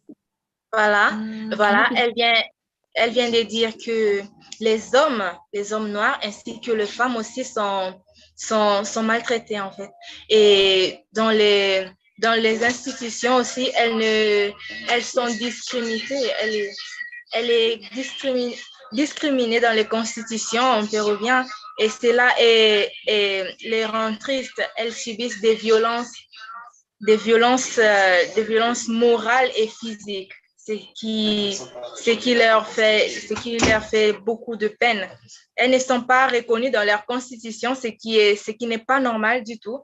Et tout cela, c'est à cause de leur peau, parce qu'elles sont noires, parce que ce sont des femmes qui ont une autre couleur de peau. Lo que se recomendaría o lo que podríamos hacer nosotros, los jóvenes afroperuanos, desde nuestras disidencias y desde nuestro activismo, sería hacer un trabajo intergeneracional. Nosotros le llamamos al trabajo intergeneracional hablar sobre todas las edades. Hombres y mujeres de todas las edades deben trabajar conjuntos y también hablar sobre la interseccionalidad. La interseccionalidad es lo que nos permite a nosotros, los hombres y mujeres afroperuanos, hablar desde nuestras diversidades. Somos mujeres afroperuanas, somos hombres afroperuanos que tenemos violencia, sufrimos violencia basada en género y obviamente el racismo no es ajeno a nosotros porque consideramos también que el racismo es una forma de violencia. Janet? Voilà, elle dit que nous sommes des femmes afro-péruviennes, nous sommes des hommes afro-péruviens. Nous ne voulons pas être autant marginalisés parce que le racisme est une autre forme. Voilà, vous m'entendez? Voilà, bon, elle dit, nous sommes des hommes afro-péruviens, nous sommes des femmes afro-péruviennes et le racisme est une forme de violence, parce qu'à cause de cela, de toutes ces critiques-là, on ne peut pas s'ouvrir, on ne peut pas parler, nous ne sommes pas respectés et cela les marginalise. Elles sont marginalisées ici au Pérou, ce qui rend triste la situation. Donc, elles aimeraient avoir plus de voix dans cela pour parler, pour s'exprimer, être ensemble. C'est ça, en fait, et c'est ça aussi l'objectif du développement durable. Nous voulons cohabiter ensemble, nous voulons être ensemble, vivre ensemble pour favoriser la paix et la sécurité. Para finalizar, es importante que hablemos que las personas que hemos sido históricamente marginadas y segregadas, más aún desde mi ser peruana, más aún desde el Perú, es importante hablar que el racismo y todo tipo de violencia ha permitido o ha hecho que muchísimos de nosotros no podamos acceder incluso a los servicios básicos. Cuando hablamos de violencia, también tenemos que entender que las mujeres violentadas debemos ir a un servicio de salud de calidad. Los jóvenes afroperuanos también desean tener un trabajo, pero tener un trabajo digno. Tenemos derecho también a una educación de calidad y todo eso está dentro de nuestra Constitución, que es un documento principal en nuestro país, como lo es en todos los países democráticos. Entonces, es importante considerar que la violencia basada en género, la violencia hacia la mujer y el entorno familiar, como se le llama aquí en Perú, nos afecta día a día, desaparecen mujeres y no queremos ese futuro para las jóvenes y niñas en el Perú. Janet. Voilà. Elle dit, durant toute ma vie ici au Pérou, j'ai eu à voir les femmes et les hommes afro-péruviens qui ont souffert. Et à cause de cela, ils n'ont pas de travail digne de ce nom. Et cela les pousse à faire d'autres choses qu'ils n'ont pas prévues. Donc, leurs rêves sont détruits à cause de cela. Ils n'ont pas la possibilité d'avoir un emploi digne, d'avoir... OK. Voilà. Ils n'ont pas la possibilité d'avoir un emploi digne, ils n'ont pas la possibilité d'avoir des soins médicaux. Tout cela est très triste. Et ces femmes-là qui sont aussi dans cette situation-là, elles sont tristes en fait. Voilà. C'est ça que... Thank you. Since we have so many speakers around the world waiting they all had about 5 minutes, and we would like to say that, make it short. So I think I can maybe translate it into English with some, I have just noted some key elements of your speech, and but I have noted that it's your testimony of, which was translated by Janet here. You were speaking about Black women and their problem with this, the color of their skin. And due to this Black color, they are marginalized from society, and thus the situation, daily life situation is affected, especially in this pandemic situation, because they are ill-treated by their own companion, and when they are facing some domestic violence, they can't even go to complain and have proper measures done against that. So the NGO that is represented by Janep and Medalin trying to help these women, and what they want is some support to make this problem be solved. And not only women, but also the men, Black men are discriminated because in their constitution of Peru's constitution itself, this is justified, and this is not only violence, physical violence, but also moral violence, and because the Black women are not recognized in the constitution. So you were using Afro-Peruvian term and saying that you are marginalized from the society, and that racism is also another form of violence, and that this is a sad situation for Afro-Peruvian.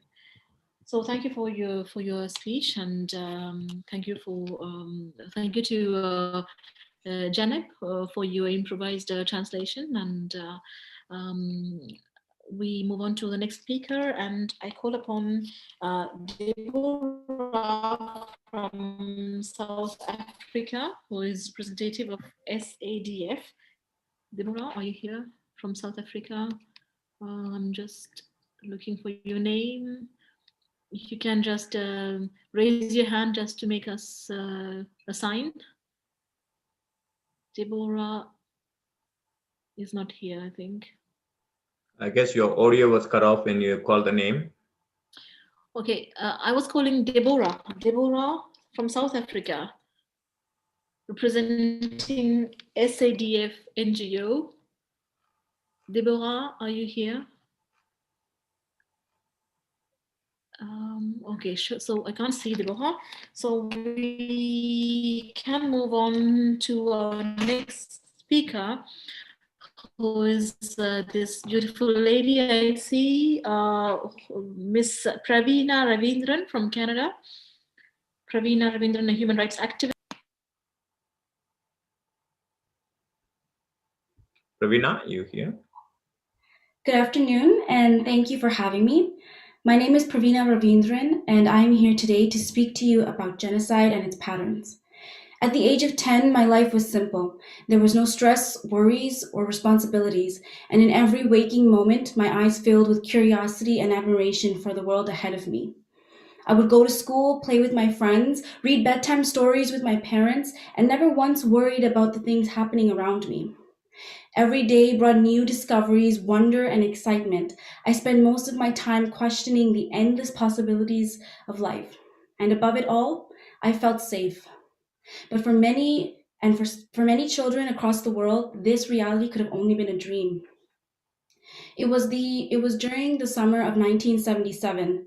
In a small town in Sri Lanka, a little boy about the age of 10 sat in a closet along with his 9 siblings and mother, hiding for his life. Having witnessed the killing of many people, for him, a normal day didn't involve playing with his friends or exploring the world, but rather he spent most of his time indoors, hoping to stay unnoticed. Years pass by, and one day, as this boy sits at the dinner table with his mother, a soldier barges into their home and takes him away. His mother screamed and wept as she witnessed what could have been the last time she saw her son.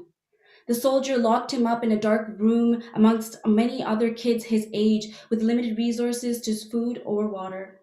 Months later, after finally being released, this boy had no choice but to leave his home and family behind in the search of a place where he no longer would be forced to hide away, but rather be proud to be a Sri Lankan Tamil.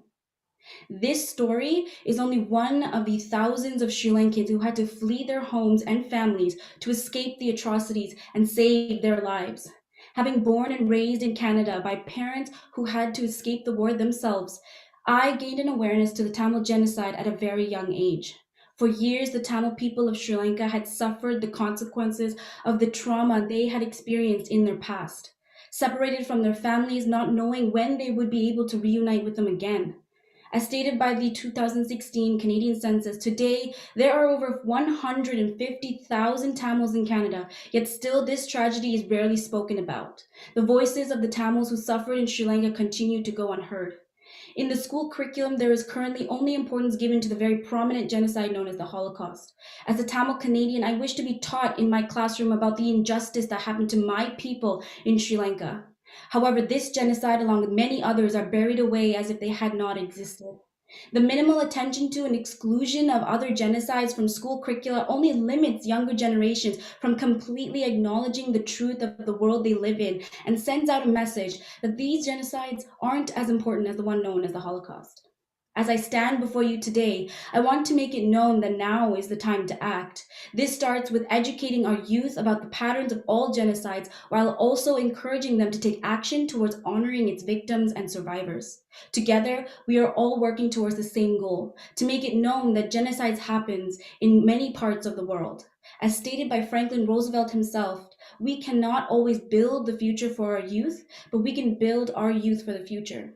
The future may be in the hands of our youth, but the foundational knowledge from which that future is based upon is in our hands today. Thank you.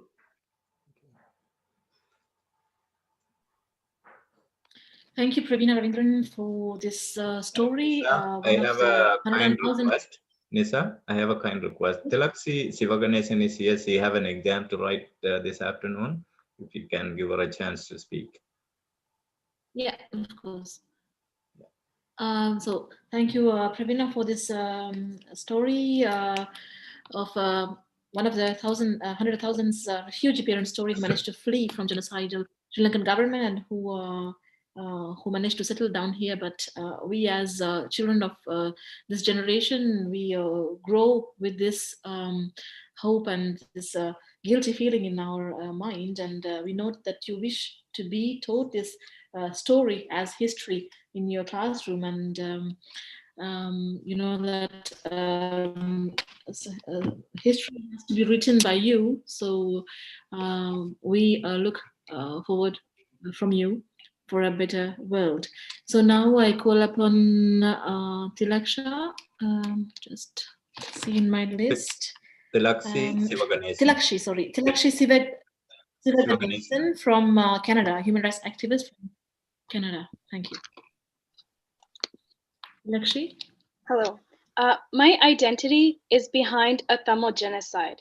My name is Tilakshi Sivaganesan, and as a Carleton University student born in Ottawa, Canada's capital city, I claim my identity to resonate with the genocide. As a youth, it is vital to find out what your identity is. And while I was pursuing this search for who I am, I had to go to the core of my identity, which was where I was from. Not where I was born, but where I was really from, my ethnic background. Therefore, I had to do research, communicate, look around, and mostly understand my identity. I am a Tamil. Even though I was privileged enough to have a life full of opportunities in a first world country, my parents were both immigrants from Ceylon, known as Sri Lanka. I had to communicate with my parents to understand my identity as a youth residing in Canada. I had to ask them tough questions. Why are we here? What happened? What did you see? Are you at peace?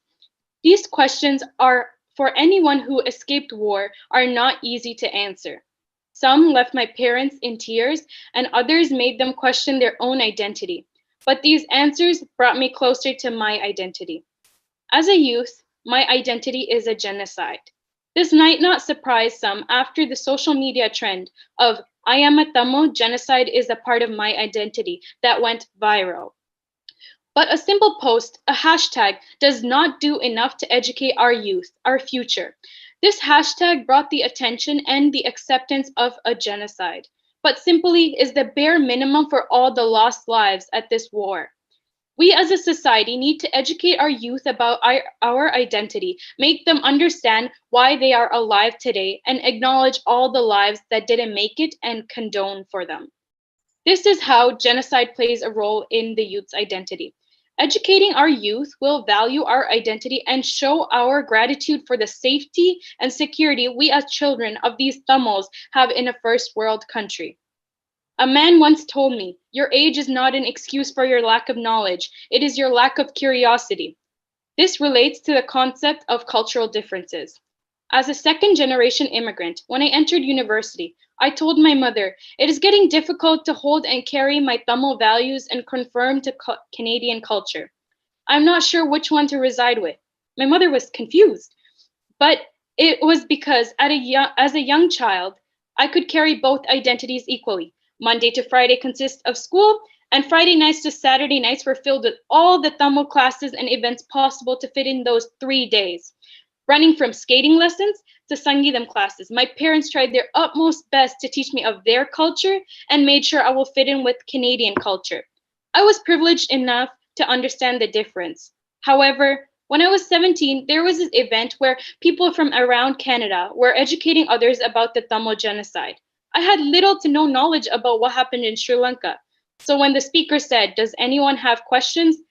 I said, I was an 8-year-old girl when the war ended, so I'm not sure of what happened. And the reply I received left me in shame. Youth these days blame their cultural differences for the lack of understanding and use that not to educate themselves. They don't involve themselves with homeland issues as they don't feel like they know enough. If I chose to stop talking and asking questions that day and use that shame to discourage me, I will not be educating you about this issue. I was able to find the fire within myself and use that to my advantage to fight for my rights and use my voice to aspire for a peaceful world. However, to have a peaceful world, my voice is not enough. This world needs youth like me to educate others and fight for our justice. Fight for the justice of genocide victims, youth's identity to change, and for the trauma felt by our fellow sisters and brothers. My goal is to educate the youth and the younger generations about the Tamil genocide and our identity. My goal should also be everyone who has the same vision of world peace, to educate and change history. We have the power and capability to create world peace as youth, the future of tomorrow. Thank you.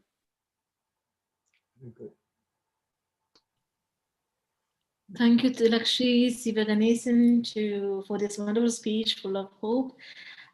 You were raising an existential question, the youngsters' quest for identity, which is a basic question when we come to age at 12 or 13. We all went through this question, I think, where while being raised in a different country than your parents. So who am I? And it's very pleasant to have you on this show speaking about this existentialist question. And I see that you are in the right path to find the answer also. Thank you, Tlachi. And we, on behalf of all these the speakers and the people here present, we wish you good luck for your exam. Thank you. So as our next speaker, we move on to, if Deborah is not here, we can maybe move on to someone from Cameroon here again. So I call upon Elie Michel. Elie Michel is here. Sorry, Elie Miché from Cameroon. Is Elie here? I'll try to find Elie's name. Bosco, can you unmute Elie if you see this person? Yeah, he's unmuted. Okay. Nana Elie Miché, can you unmute yourself? Nana Elie Miché? Nana Elie Miché. Yes. She was here. Oh, she's here. He's Nana. Unmute.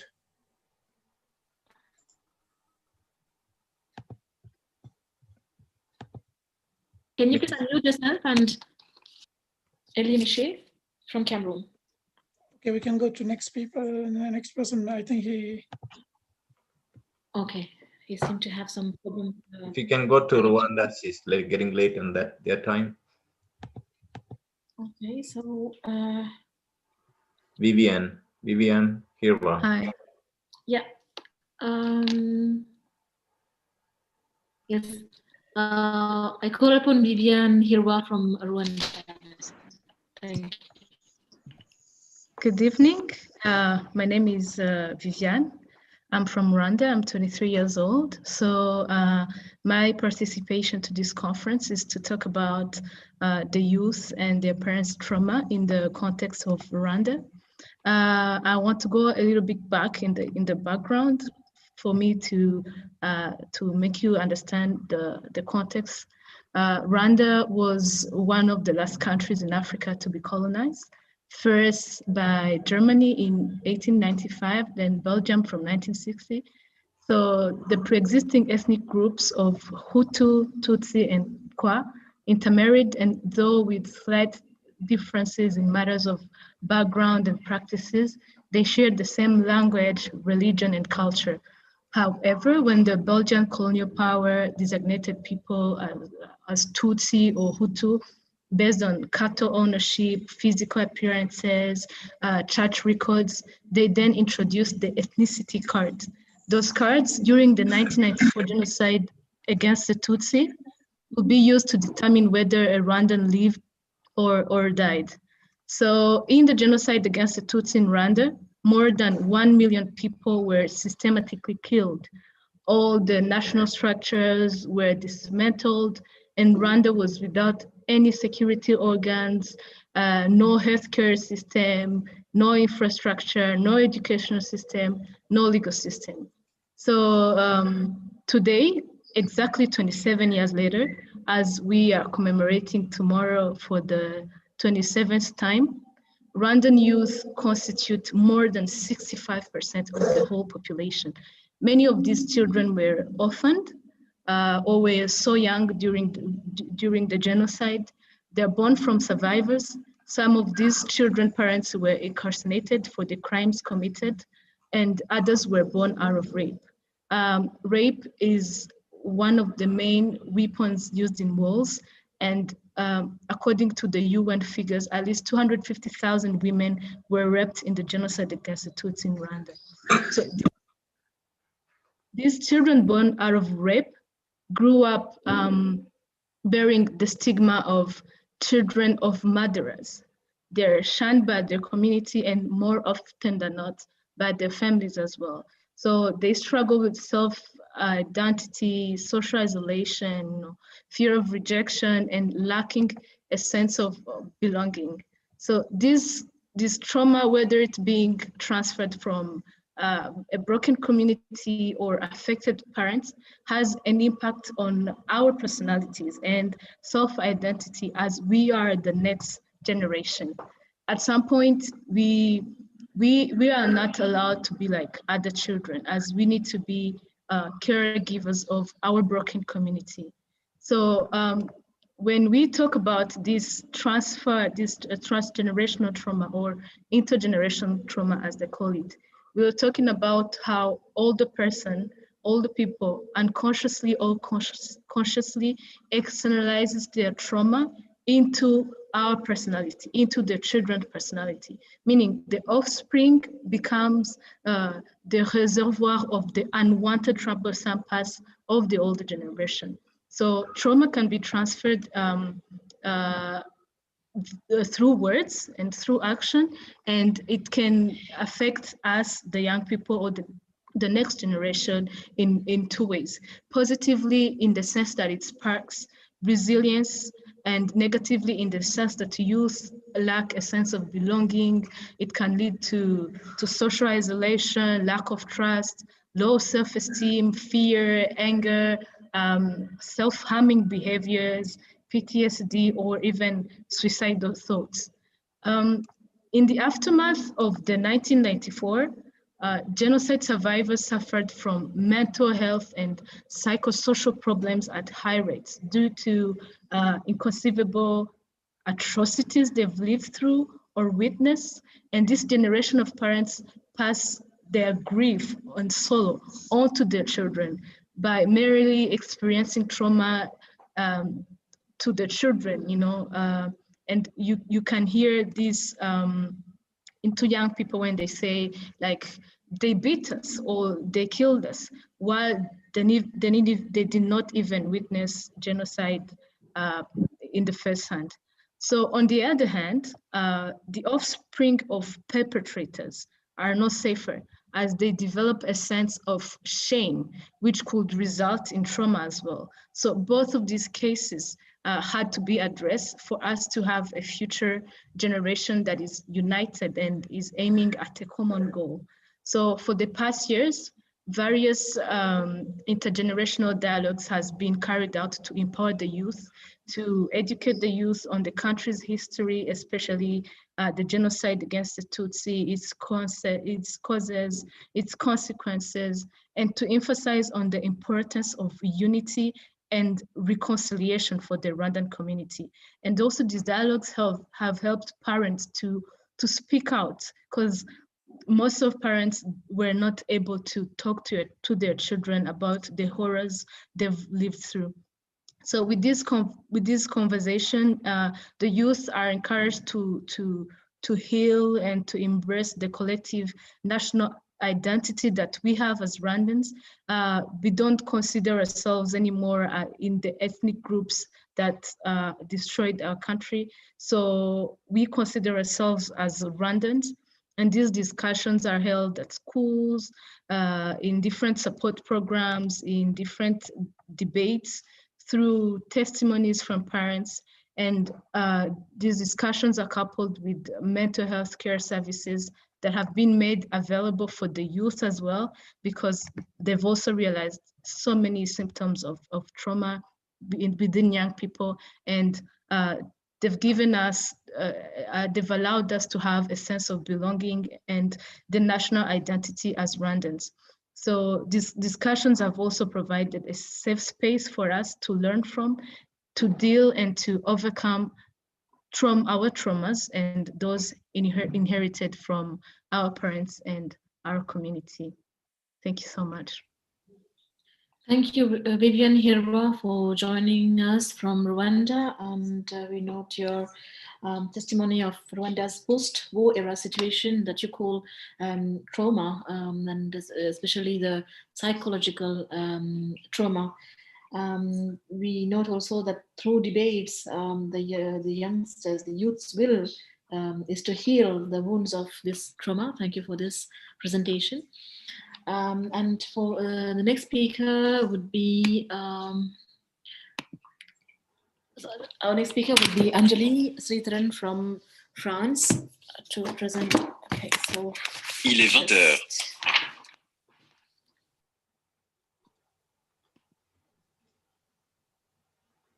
Okay, Anjali.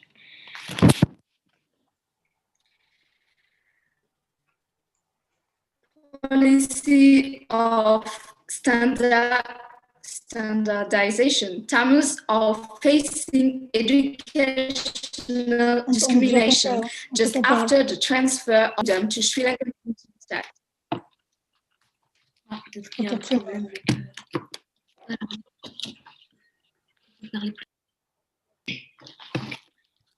Tamils are facing educational discrimination just after the transfer of the Elam Tamils colonization from United Kingdom to Sri Lankan unitary state. And Sinhalese chauvinism politics also use the policy of standardization to impose their racial discrimination on education against Elam Tamils. It was a policy implemented by the Sri Lankan government in 1971 to curtail the number of Tamil students selected for certain faculties in the universities. A number of Tamil students selected for certain faculties. In 1972, the government added a district quota as a parameter within each language. In 1977, this policy was annulled and new policies were implemented for fair education. No students from districts with inadequate educational facilities are given an allocated quota, irrespective of their race. The government policy of standardization was in essence a discriminatory regulation to curtail the number of Tamil students selected for certain faculties in the universities.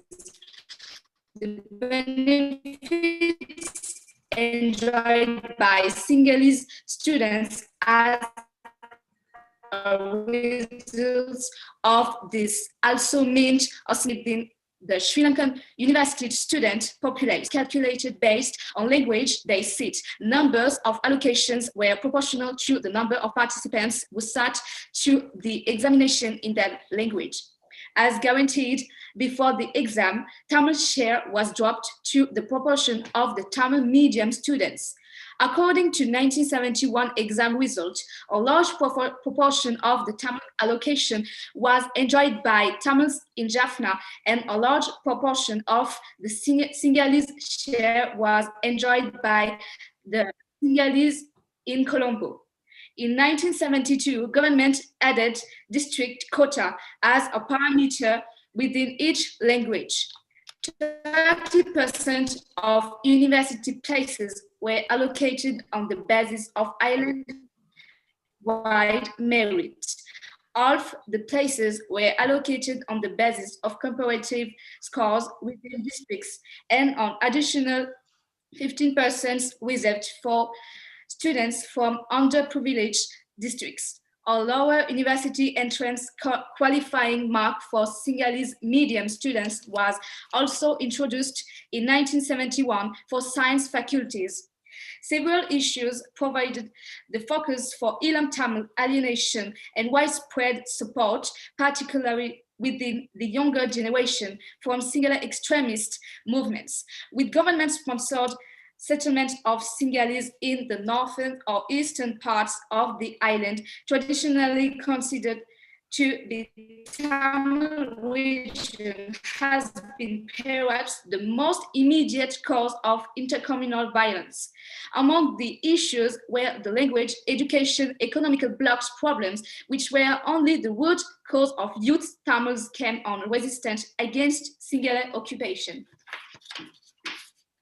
Tamil spokesman accused the government of promoting a new form of colonialism, but Sinhala regime destroyed Tamil nationhood and tell them that not part of the island could legitimately be considered an ethnic homeland and thus closed to settlement from outside. Settlement chants were popular with the Tamil need to live their right to self-determination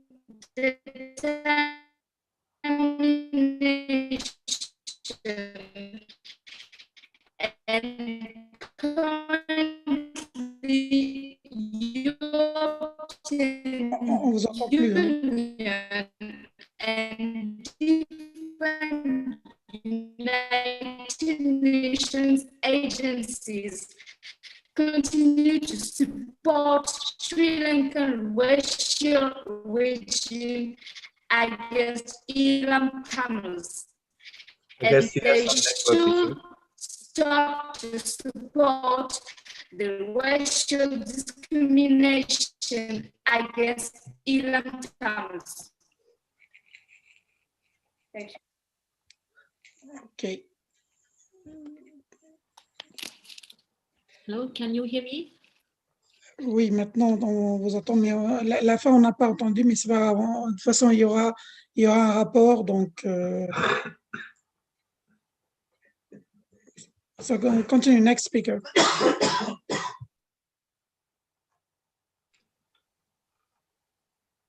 think Nisa's audio. Hello, can you see me and hear me? Yeah, you can. I'm having some net issues here.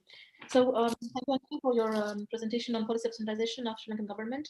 And then we move on to Kingsley from Cameroon, who is a representative of the NGO called SADF. Kingsley, the floor is yours.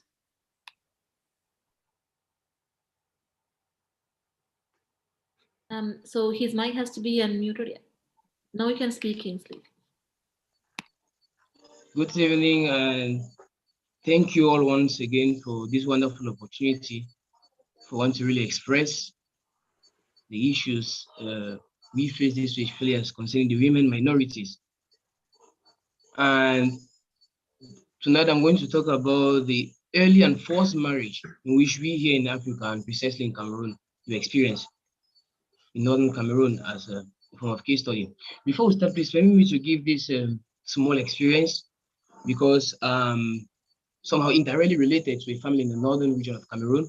And just one day, one of my, I can call him my brother, since we're somehow related, he told me he was getting married. I was like, wow, that's something nice, good news. And to my greatest surprise, he said the girl to whom he was to get married to was just 13 years old. You can imagine that 13 years old girl being sent to marriage. So I tried asking him to find out, but what really motivated him to take such a decision? And all he could tell me was he's just trying to follow the tradition that was being established by his forefathers. So this really gave me that impetus. This really gave me that motivation to do more research about that because I was somehow shocked. I couldn't believe such a thing could be happening in the 21st century. And due to my findings, I could discover that about 89% of the population in the northern region of Cameroon know little or nothing against the laws that were enacted by Cameroon government against such a practice. Which therefore shows that they care less about such a thing. They see nothing bad in it, and so they decide to continue with such a practice. Still, with the findings, I discovered that about 15% believe that sending their own children at that very tender age, between 13 and 15, most especially, is some kind of a protection. They are like protecting their children from unwanted pregnancy and other things that might tarnish their reputation. And due to that, again, parents now go further to organize marriages so as for them to clean their reputation, so as for them to be looked upon as people who are reputable in the society. And this is because in their context, in their society, people who are not married, people who are single are being regarded to as prostitutes, are being regarded as witches, and even infertile. So due to that, they do not want to tarnish the reputation of their family, and so see it as a means of sending their children for early marriage. Majority of the cases being reported were ages 13 to 15 who were being sent for early marriage.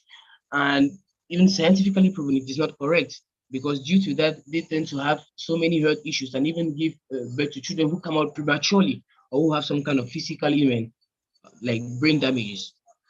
And what really caught my attention in that is the fact that most of those who were victims of such a practice were either illiterate or from poor backgrounds.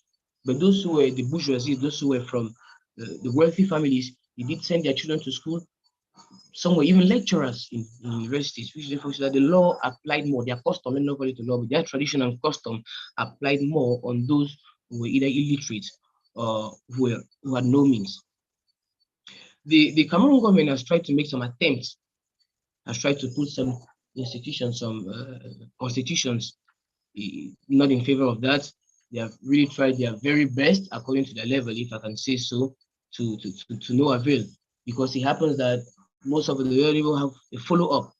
They just decide to just sign in papers and nothing is being carried out practically. And worst of it all, looking at the statistics right from 2019, we see that the COVID-19 has brought such a practice in a higher state to why? Because since the effort that the government has been putting forth to send children to school, since due to the COVID-19, they could not go to school, and for some time the government was a bit confused on what method to use to really teach the children. They stayed at home for some time. Now, while being at home, parents were somehow afraid. They had that fear that their children, so we could have unwanted pregnancies or could carry some other diseases outside. So due to that, that accelerated their customs and tradition so as to arrange weddings, early marriage for their children. Most of those people, the women out there, some might be our aunts, some might be our cousins, some might be our sisters even. And really, me being indirectly related to such people really causes a lot of pain, because I can't imagine myself, if had it been I was a woman, in that kind of a zone at the age 13, be sent for early marriage. And in most cases, not even to people who rhyme with their age somehow. But most often, they were being sent to people who were far older than them, to people who could even be their fathers or even their grandfathers. And as a conclusion to the findings I did, I saw it as a suggestion, if possible, that to sensitize the mass, to try to educate the community on such things and to provide skills, really practical skills, and also support the network, because really out there, the level of sensitization is very poor. It's very poor. We can't imagine that up to 89% know little or nothing about such a practice. They are completely ignorant of it, which therefore shows that there is a real need for sensitization. Being the passionate activist I am, I really see this forum as an opportunity so as to expose the problem. It's true. It's often said that unity is strength. So I really believe that the cooperation that we'll have will be of great help, will really help, so that we try to eradicate such a practice if possible. Because I can imagine in years to come, in 5 or 10 years to come, what women will look like, what women will become. The 8th March is recognized as the International Women's Day. And here, precisely in Cameroon, it's a big feast. People do celebrate, it's an occasion for joyful moments, but the real motive of it is not well understood. Why? Because women are still being trampled on their rights. They are still being looked up as nothing. They can't work. All they have to do is just to sit at home and give birth to children. And when I talk of giving birth to children here in Africa, it's very common to find people with 10 children, 12 even, with little or no means.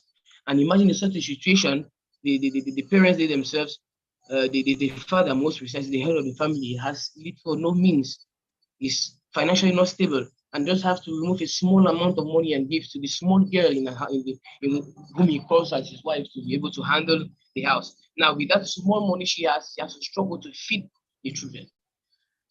There have been many cases of attempted suicide, and really the rate at which people commit suicide, especially from that part of the country, is very high. Precisely, most especially from girls who are around 19 and 20 years, because they become fed up with life at one point in time. So I believe that if there is a good follow-up, if there's a good cooperation, such a thing can be eradicated, and you'll be a great help, because I can try picturing in my eyes, in like try to really picture an image of women in that zone of the country where they will be free to exercise their right to go to school like any other children, to excel well, and why not also to be somebody important in the future. Thank you all for your kind attention.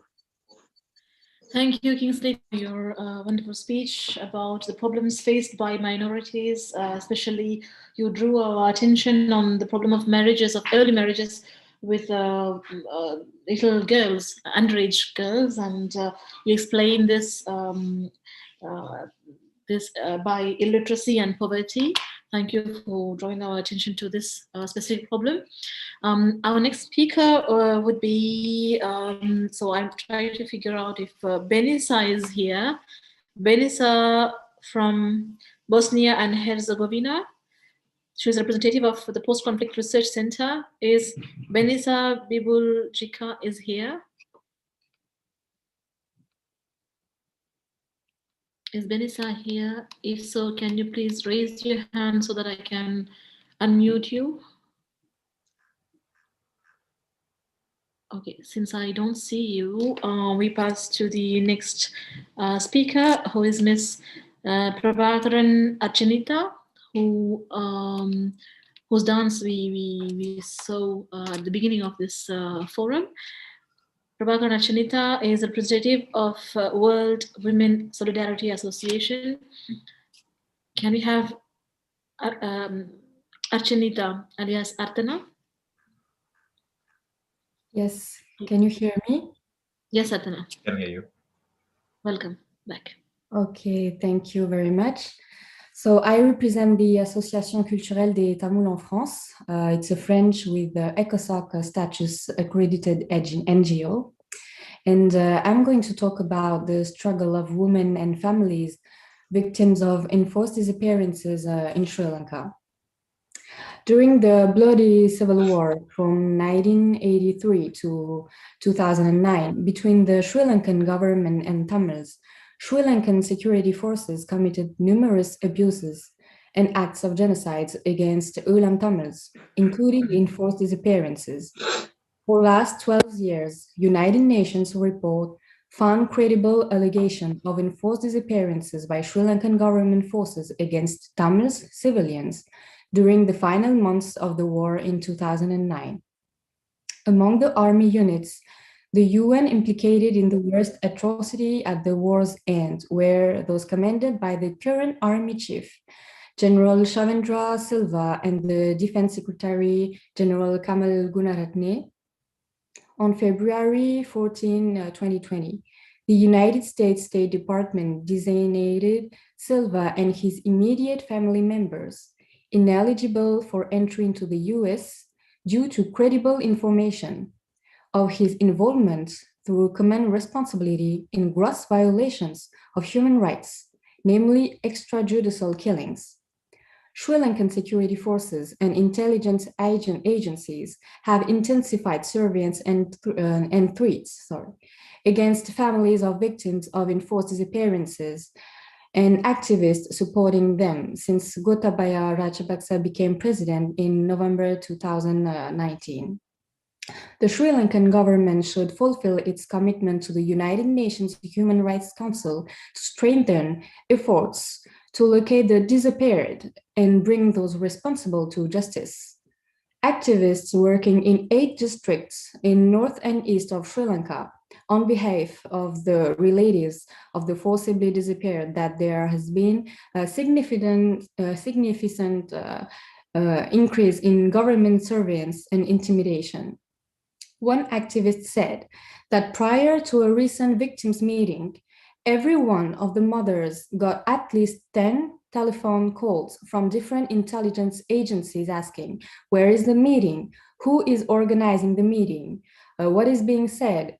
Another activist said, "We can't do any visible programs. We've stopped everything." Many of the mothers of enforced disappearances families are facing daily intimidation by Sri Lankan security forces.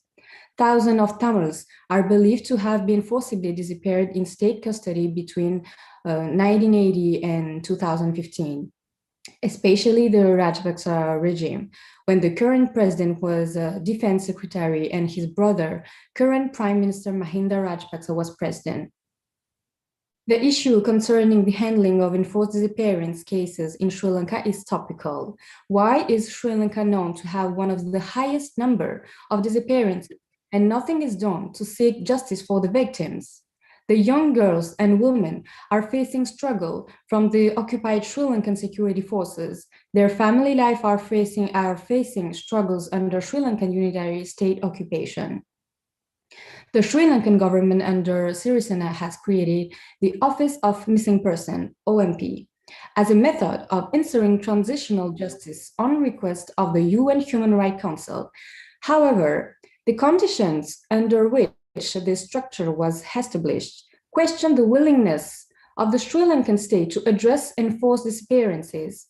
President Rajapaksa has resisted demand for justice, including past Sri Lankan commitments to the UN Human Rights Council, and said at a recent meeting with the UN that the missing persons are actually dead. The above-mentioned dysfunctions imply that new solutions must be found to relieve the mothers and families of missing persons in their struggle. Since the internal management of the handling of enforced disappearances has failed, an international independent investigation is a first response to the situation in Sri Lanka.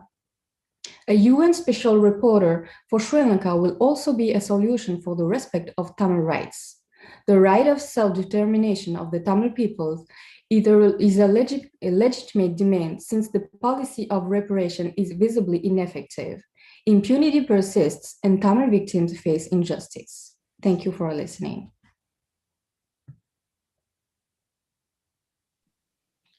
Thank you, Archanita Prabharan, for your wonderful speech about the nasty policies that are used by the genocidal Sri Lankan government. And thank you for reminding us also the harassments undergone, that the mothers and the wives of the enforced disappeared people are undergoing by this government, who are systematically harassing them before and after demonstrations. And I know how far you are implicated in this study, along with your studies and your dance and cultural occupation.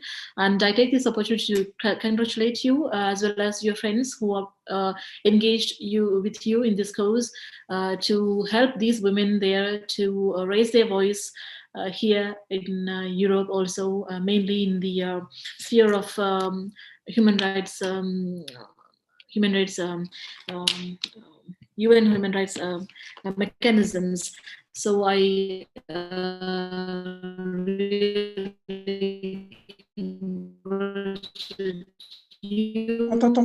we don't hear you. And here present Anthony Amardini, Anjali. Okay, can you hear me now? Yeah. I think my net is, yeah, okay. So I was just congratulating all your team, and on behalf of everyone here, we congratulate you and we There's support one more you. person Thank you. speak. Nisa? Yes. Amaran is here, right? Yes. Amaran is here to Yes, speak. so he is, he comes also. Yes. Where is Amaran here? From Florida, USA. Actually, he's from California. Can Amaran, can you please activate your video as well as your mic? Amaran? Yeah. I call upon Amaran Kandia from Canada. No, he's from USA. Yeah, I'm Amaran from North Carolina in the USA, and I wanted to explore a question about how can we get justice for Tamils in Sri Lanka and prevent genocide from ever happening again. First, let's take a brief look at the history of the conflict in Sri Lanka. Sri Lanka was constructed on a Sinhala Buddhist ideology that persecuted the minorities in the island, including Burghers, Christians, Tamils, and Muslims. They conducted a well-planned genocide against the Tamils, which started with racist laws designed to disenfranchise the Tamil population. Next, major state-sponsored attacks were conducted on innocent Tamil civilians. Peaceful protests were countered with violence, and in 1983, the armed freedom struggle began. Thousands of Tamil civilians died, went missing, or fled the country during the war. The ethnic war came to a bitter end with a genocidal onslaught in May of 2009. Media and foreign aid organizations were ordered to leave, and tens of thousands of civilians were crammed into a no-fire zone designated by the government. The government then rapidly shelled the no-fire zone with no remorse. Over 140,000 innocent Tamil children, women, and men were massacred, and 25,000 to 30,000 were severely injured.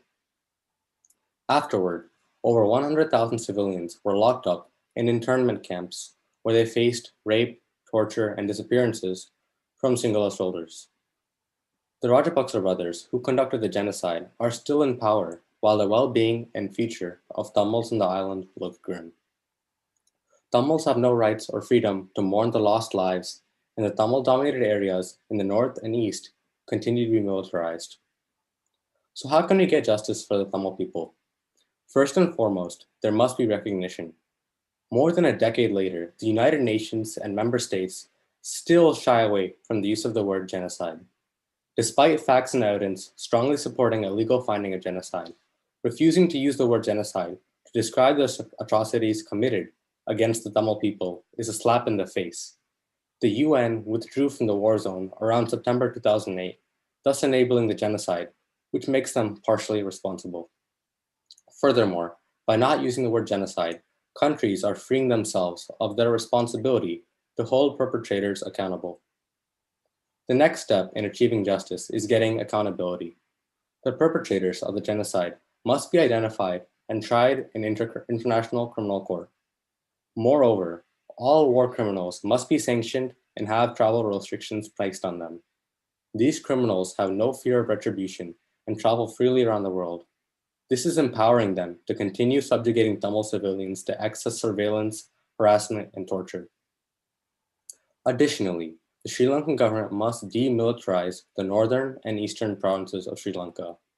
In one district, there's more than one soldier for every 2 civilians, making it one of the most heavily militarized regions in the world.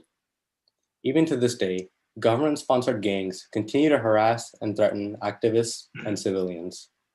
These threats must stop immediately, and any civilians being unjustly held by the government should be released. To prevent genocide from ever happening again, the Sri Lankan government must implement devolution of power from the center to the provinces.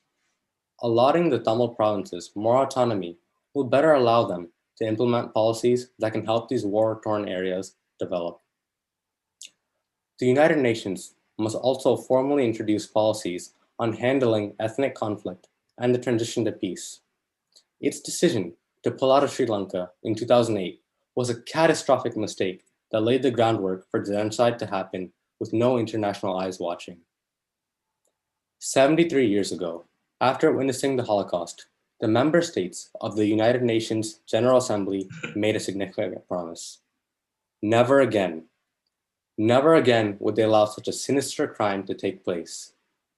Every single member state agreed to suppress and punish the perpetrators of the genocide. But time and time again, this promise is broken. Whether it be with Uyghurs, Armenians, Tutsis, or Tamils, millions of innocent people have called out for help only for it to fall on deaf ears. It is imperative the international community acts to protect human rights in the best interests of world peace. I'd like to wrap this up with a quote from the great Martin Luther King Jr. "The time is always right to do what's right." Thank you. Thank you, Amaran Kandia, from joining from USA, and thank you for giving us a very powerful speech. I now call upon our next speakers, one after the other, because I don't know if whether you are all here. I think we haven't heard from Ramesh Ardish is still not here. I think Isabella Tovmasyan. If the people I'm calling are here, please just raise your hands. Benisa Bibuljika from Bosnia and Herzegovina. Jelena Uskokovic from Montenegro. Sarah Stefan from Ireland. And then Martin Simacek from Czech Republic. Do we I think we can move directly to Toro. Okay, so thank you to all our wonderful speakers to have given us very powerful testimonies and very clear study of your themes. Now I call upon our special guest, Professor Thoreau, to give us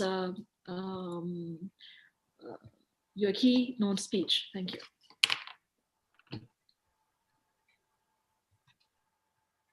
Right. Hello, and I want to thank the Tamil movement for organizing this great event. In the past 2 hours, we've had the pleasure of hearing from, Tamils, Amazonians, Uyghurs, people from Canada, Montenegro, Iran, France, Cameroon, Rwanda, India, Peru, and myself here from the United States. And I would say that first, it's inspiring to hear so many youth on this speech today and speaking. And if you're one of the young people that feels that perhaps the world is not what you expected it to be at this moment, or going through, social isolation or dislocation, I want to say that that's a very normal experience right now throughout the world because of COVID. You have, rising rates of depression and, people feeling disconnected from their community. And this is because we're a social species that is meant to be together. So as we've seen, even from the structural challenges of this phone call, living in a world that's virtual, where you have 50 people's faces on a small screen is not normal. This is not the way that, people have been experiencing life for, millennia. And so there's obviously a lot of challenges because of the COVID situation. And as we've heard from this forum, primarily, it's been affecting the issue of women and youth. And those two things are sort of symbiotically connected to one another. If you look at the idea of democracy, women are the majority population of the world, but they're not the majority of the leaders in the world. In fact, in most governments, they hardly have any representation at all. In the same way, you could make the argument that youth are the majority of the world's population. In many countries, particularly those countries that are the most oppressive, they have gigantic youth populations. And so you see that the first thing that a government wants to control are the youth. And you see this with bans on Twitter, social media. The very first thing, if you're going to oppress a population, that you have to do is you have to control the youth, because the youth are the sort of fire and the engine for a nation that usually take to the streets first, that construct the barricades, that maybe take up arms and head to the mountains as guerrillas. You see that it's the youth that dictators and oppressive regimes throughout the world fear the most. But in the same way, they also fear mothers. The other group that's most threatening to them are sort of peace mothers, or mothers that gather, mothers of the disappeared. You see this throughout the world, whether it was dictatorships in Argentina, whether it's the issue of the Tamil mothers who gather to ask for their disappeared loved ones from the Sri Lankan government. You see this issue of the power of women and the power of mothers to gather and speak out against injustice.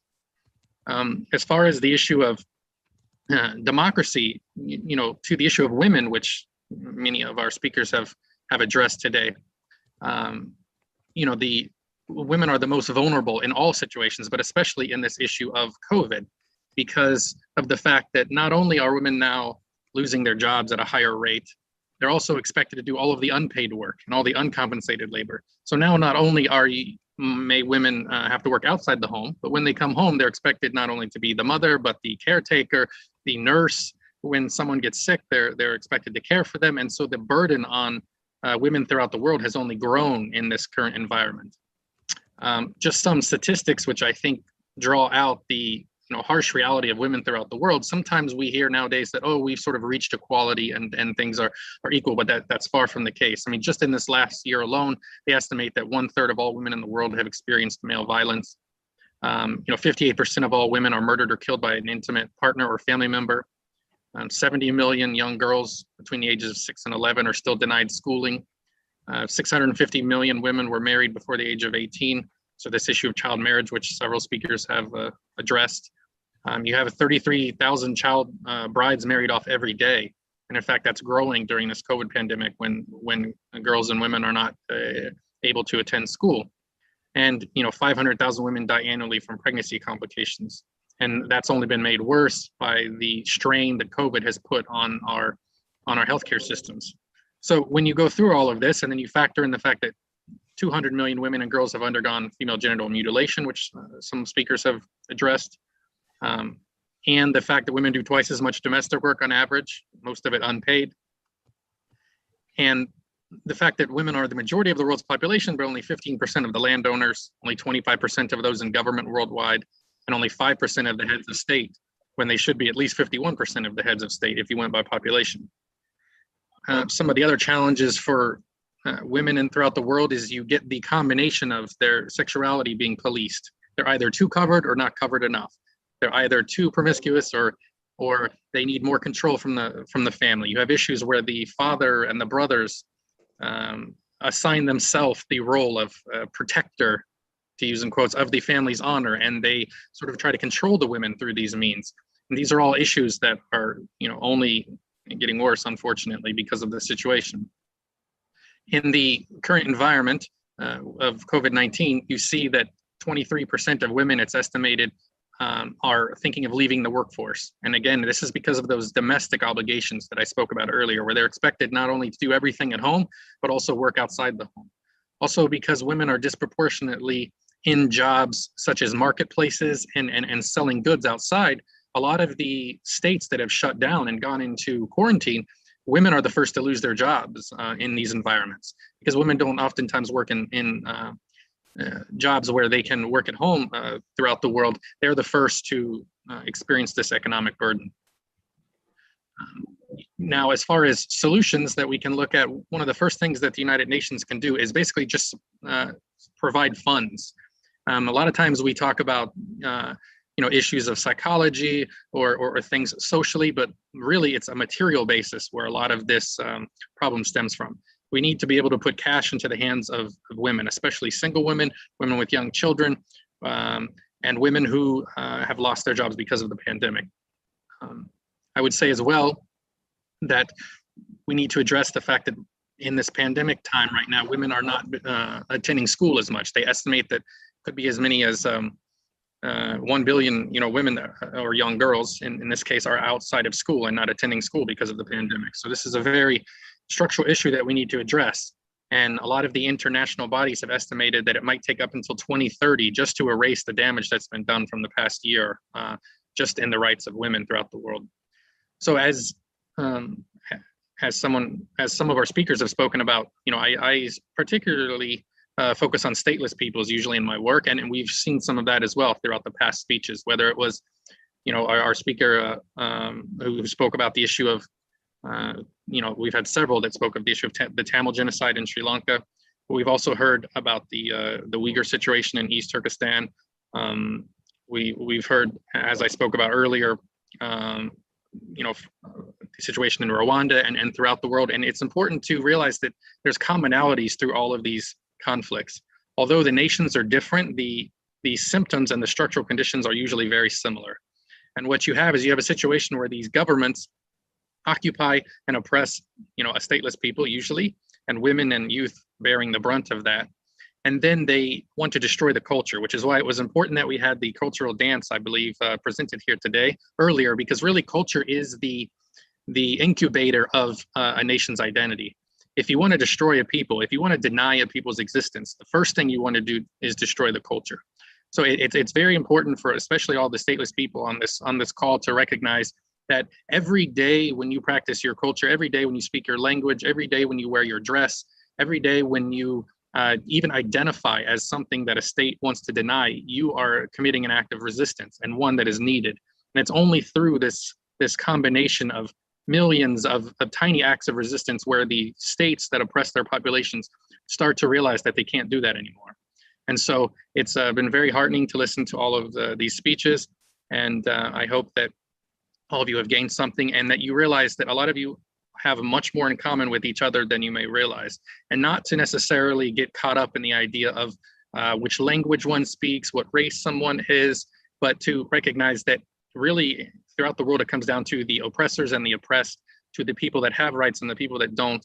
And really international solidarity is needed now more than ever. Thank you. Thank you, Dr. Thoro, for your wonderful speech and your conclusion. I think now we can move on to the next session, which is question and answers. If you have any questions, please let us know by raising your hand and by pressing the button, and then we'll give you the floor for your question. And since it is almost 8:40 here, your questions can be short and as well as the answers. Thank you.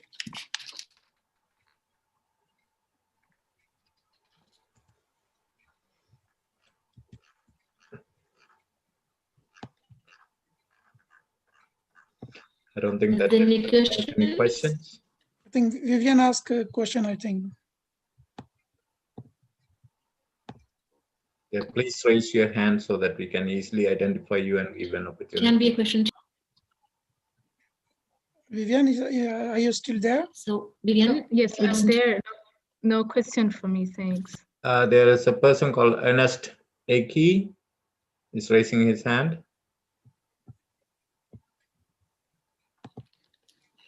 Ernest. Okay. Hello, Ernest, can you hear me all? Yes, we can. Okay, thank you. I was really, I like the intervention of Mr. Thoro. He was quite educative, and as well as the intervention of all my fellow activists. It's not kind of question, it's more about the afterwards of all this that's gone through. I'm really concerned with, like Mr. Soros said, is we should go across language barriers, au-delà des barrières linguistiques et tout. Voilà, je me suis beaucoup battu avec cet anglais.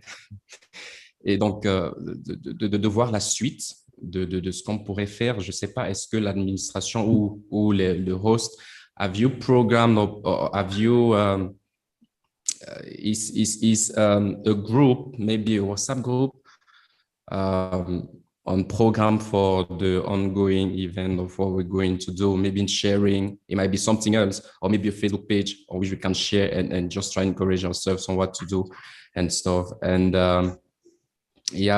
basically, I would still like to remind, I know I already sent to Bosco about this petition. It will be very hard. It will go straight to my heart that all this family, because we're already a family fighting for almost the same cause, signing this petition. Thank you all. That was it. Anybody else? Anybody else have any questions? Thank you, Ernest. That I understand that you. Yeah, I think we can maybe with Anthony Amirdini, who is the president of the JET, we can maybe organize a WhatsApp group if you leave us your phone numbers to be in touch with what can be done after this Ecosoc forum.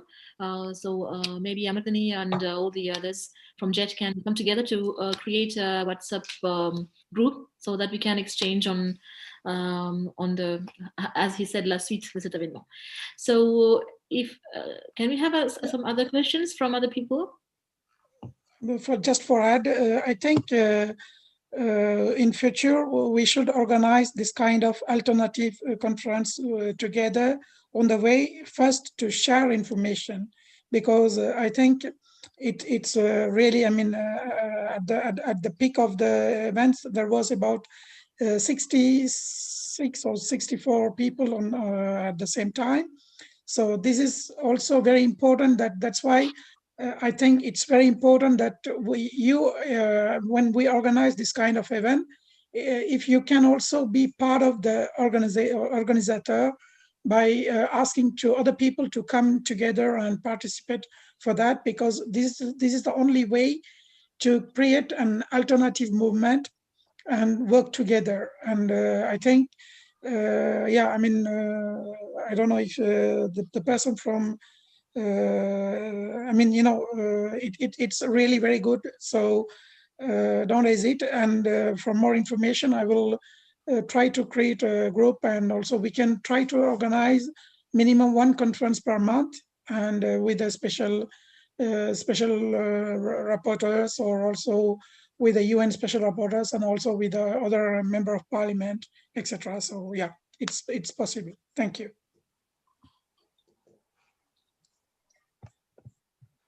Anyone has any questions or remarks to do?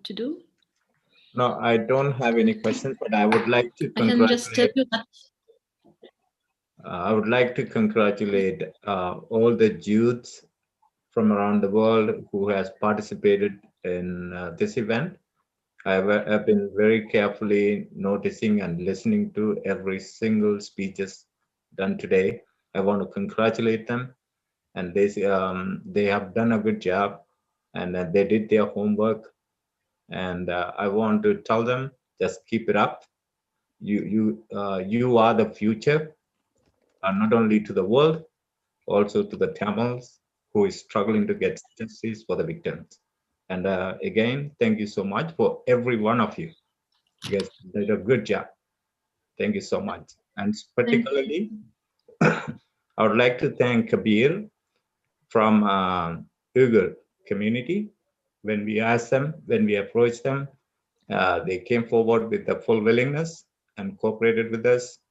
Thank you, Kabir. And I will also pray for your community to get justice. And also at the same time, I would like to thank Vivian from Rwanda. She attended a 3 meeting with us, or actually 2 meeting with us. So when we scheduled the meeting, it was 7:30, 7 o'clock in Canada. For her, it was like 1 o'clock in the morning. But regardless, she participated and prepared the speech and cooperated with us to organize this. I would like to thank you, Vivian. Keep up the good work. Thank you so much. And everybody else from Canada, France, and every single place. I've seen people from Cameroon, Uyghur, every one of you did a good job. Thank you so much. And especially, I would like to thank Mr. Trudeau for being with us today. It was so encouraging to see that you are with us. Thank you so much, and we'll see you in the future, near future. Thank you so much.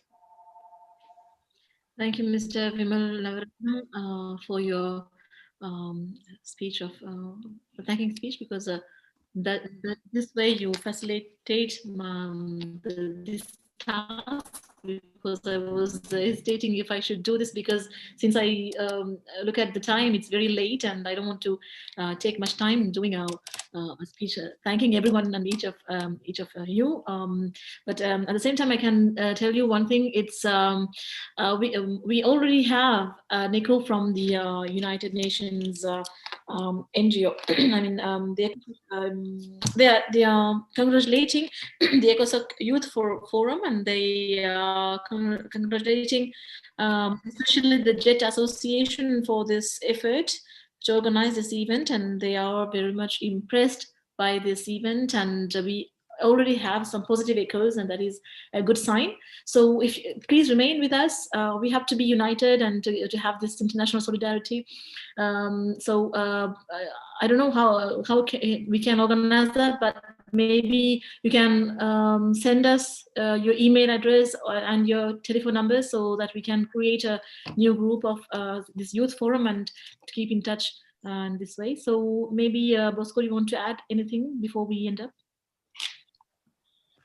Yeah, just I think we can end up, because it's I mean it's a place for youth, so I think they talk a lot. And just I want to say that, you know, we want to make a book of this event.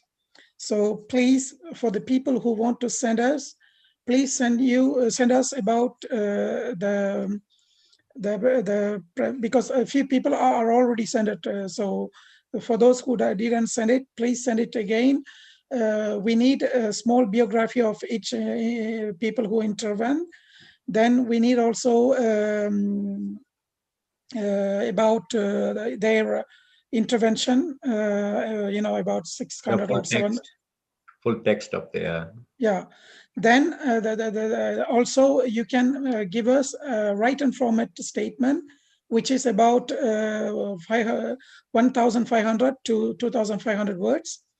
Then we can make it a booklet, and it will be an official document of this event, and it will be available in all the library across the world. So that's why it's very important. So please, all of you who participate, please send us that. It's very important. Thank you. I think we can close. Yeah, I would like to say that all the Canadian and one more thing, you can US watch this. speakers has provided. You can watch this event. Okay, you can watch this event also, which is broadcasted on YouTube in Tamil Movement's website, which is, Tamil Movement's YouTube channel. You can type Tamil Movement, and you will find this in a video format. Thank you for your participation, and we hope to see you in another action for a better world. Thank you. Yeah. Okay. Thank you very much to all, and bye.